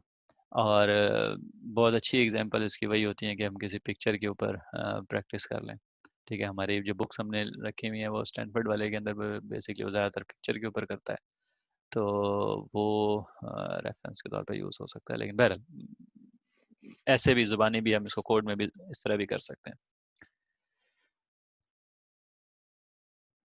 हम जब भी एरे की बात करते हैं ना, हम बात करते हैं इस एरे की लेंथ कितनी है। तो 2D एरे की लेंथ क्या होती है, जैसे हमने कहा कि 2D एरे जो है वो मल्टीपल, यानी कि दो सिंगल एरे होता है, इसी तरह 3D एरे जो होता है वो तीन सिंगल एरेज होती हैं, एंड सो ऑन। तो लिहाजा जो लेंथ भी होती है वो उनकी उसी तरह ही होती है, क्योंकि लेंथ जो है वो इंडिविजुअल एरे की लेंथ होती है, ठीक है। तो लिहाजा जब हम ये कहते हैं जी कि 2D एरे की लेंथ, तो उसका मतलब है कि हम 2D एरे की में अंदर दो लेंथ, दो खैर नहीं, एक्स लेंथ निकलेगी। वो इस तरह कि जी सबसे पहले तो जब आप 2D लेंथ, 2D जो भी यानी कि 2D आपका यहाँ पर हमारा वेरिएबल भी खैर 2D है, अगर हम इसकी लेंथ कैलकुलेट करेंगे, तो भाई इसकी लेंथ में तो 2 है। क्यों 2 है, क्योंकि वो तो एरे का एरे है ना, और वो एरे का एरे कितना है, 2 का, यानी कि भाई 2 एरे का एरे बना दो, यही कहते हैं ना, तो लिहाजा उसकी वैल्यू भी 2 आती है, ठीक है। अब उसके अंदर अगर हम उसको करें 2D 0 या 1, ठीक है, तो इसका मतलब है कि हम उस पॉइंट का, उस एरे के अंदर किसी जो एक आइटम है हम उसकी लेंथ पूछ रहे हैं, क्योंकि वो भी एरे है तो लिहाजा उसकी लेंथ भी हो सकती है। तो इस केस में हमने उसको 8 से इनिशियलाइज वो किया था, तो लिहाजा उसकी 8 होगी, ठीक है। और लिहाजा अगर हम ये कहेंगे 2D 0 0, इसका मतलब है कि जी हम कह रहे हैं कि जी 2D जो एरे है, 2D एरे जो है वो एक करेक्टर की एरे है, ठीक है। उसके अंदर करेक्टर की एरे है, और उसके अंदर जो है उसका लेंथ बता दो, तो उसके अंदर तो करेक्टर खुद है, दो लेवल पर एरेज हैं, तो दो लेवल पर तो हमें वैल्यूज मिल गई 2 और 8, तीसरे लेवल पर एरे नहीं है, वो करेक्टर खुद है।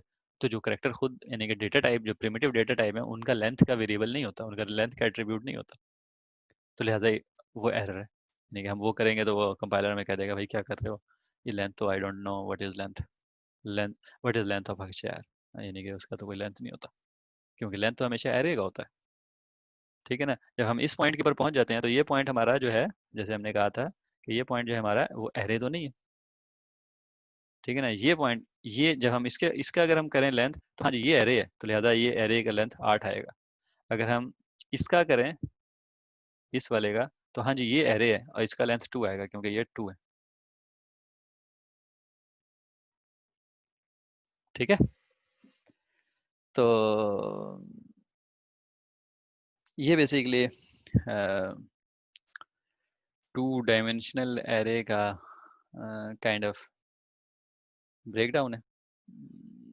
पिक्चर्स वगैरह में काफ़ी ज़्यादा यूज़ होता है, अगर हमें पिक्चर प्रोसेसिंग करनी है तो समझ लें बहुत ज़्यादा यूज़ होगा, और बहुत ज़्यादा बहरहाल 2 डायमेंशनल ही यूज़ होता है। मैंने तो कभी 3D का सच कभी किया नहीं है, अगर जो एग्जाम्पल वगैरह होमवर्क वगैरह में शायद किया हो तो किया हो। लेकिन ये नहीं है कि ये फजूल है। जाहिर सी बात है, कॉम्प्लेक्स वेरिएबल्स को सॉल्व करने के लिए अगर आपने मैथमेटिक्स इंटर में भी मैट्रिक्स पढ़े हैं मुख्तलिफ डायमेंशन के, तो उनको सॉल्व करने के लिए भी इस्तेमाल हो सकता है, बट अगर इनके यूसेज तो हो ही सकते हैं। लेकिन बहरहाल two dimensional is very very common, क्योंकि सारे पिक्चर्स वगैरह जो हैं वो अ, उनको उनको उनको प्रोसेस करने के लिए आपको 2D ही चाहिए होता है। ठीक है। अम, ये हो गया। ठीक है, तो ये हमारा जो है ना मोर और लेस, अगर हमारा लैब में कोई एक्स्ट्रा आइटम आ गया तो आ गया, वरना स्ट्रिंग एरेज का जो है ना कंटेंट था। ठीक है। अब हम आगे मूव करेंगे अदर टॉपिक्स के साथ।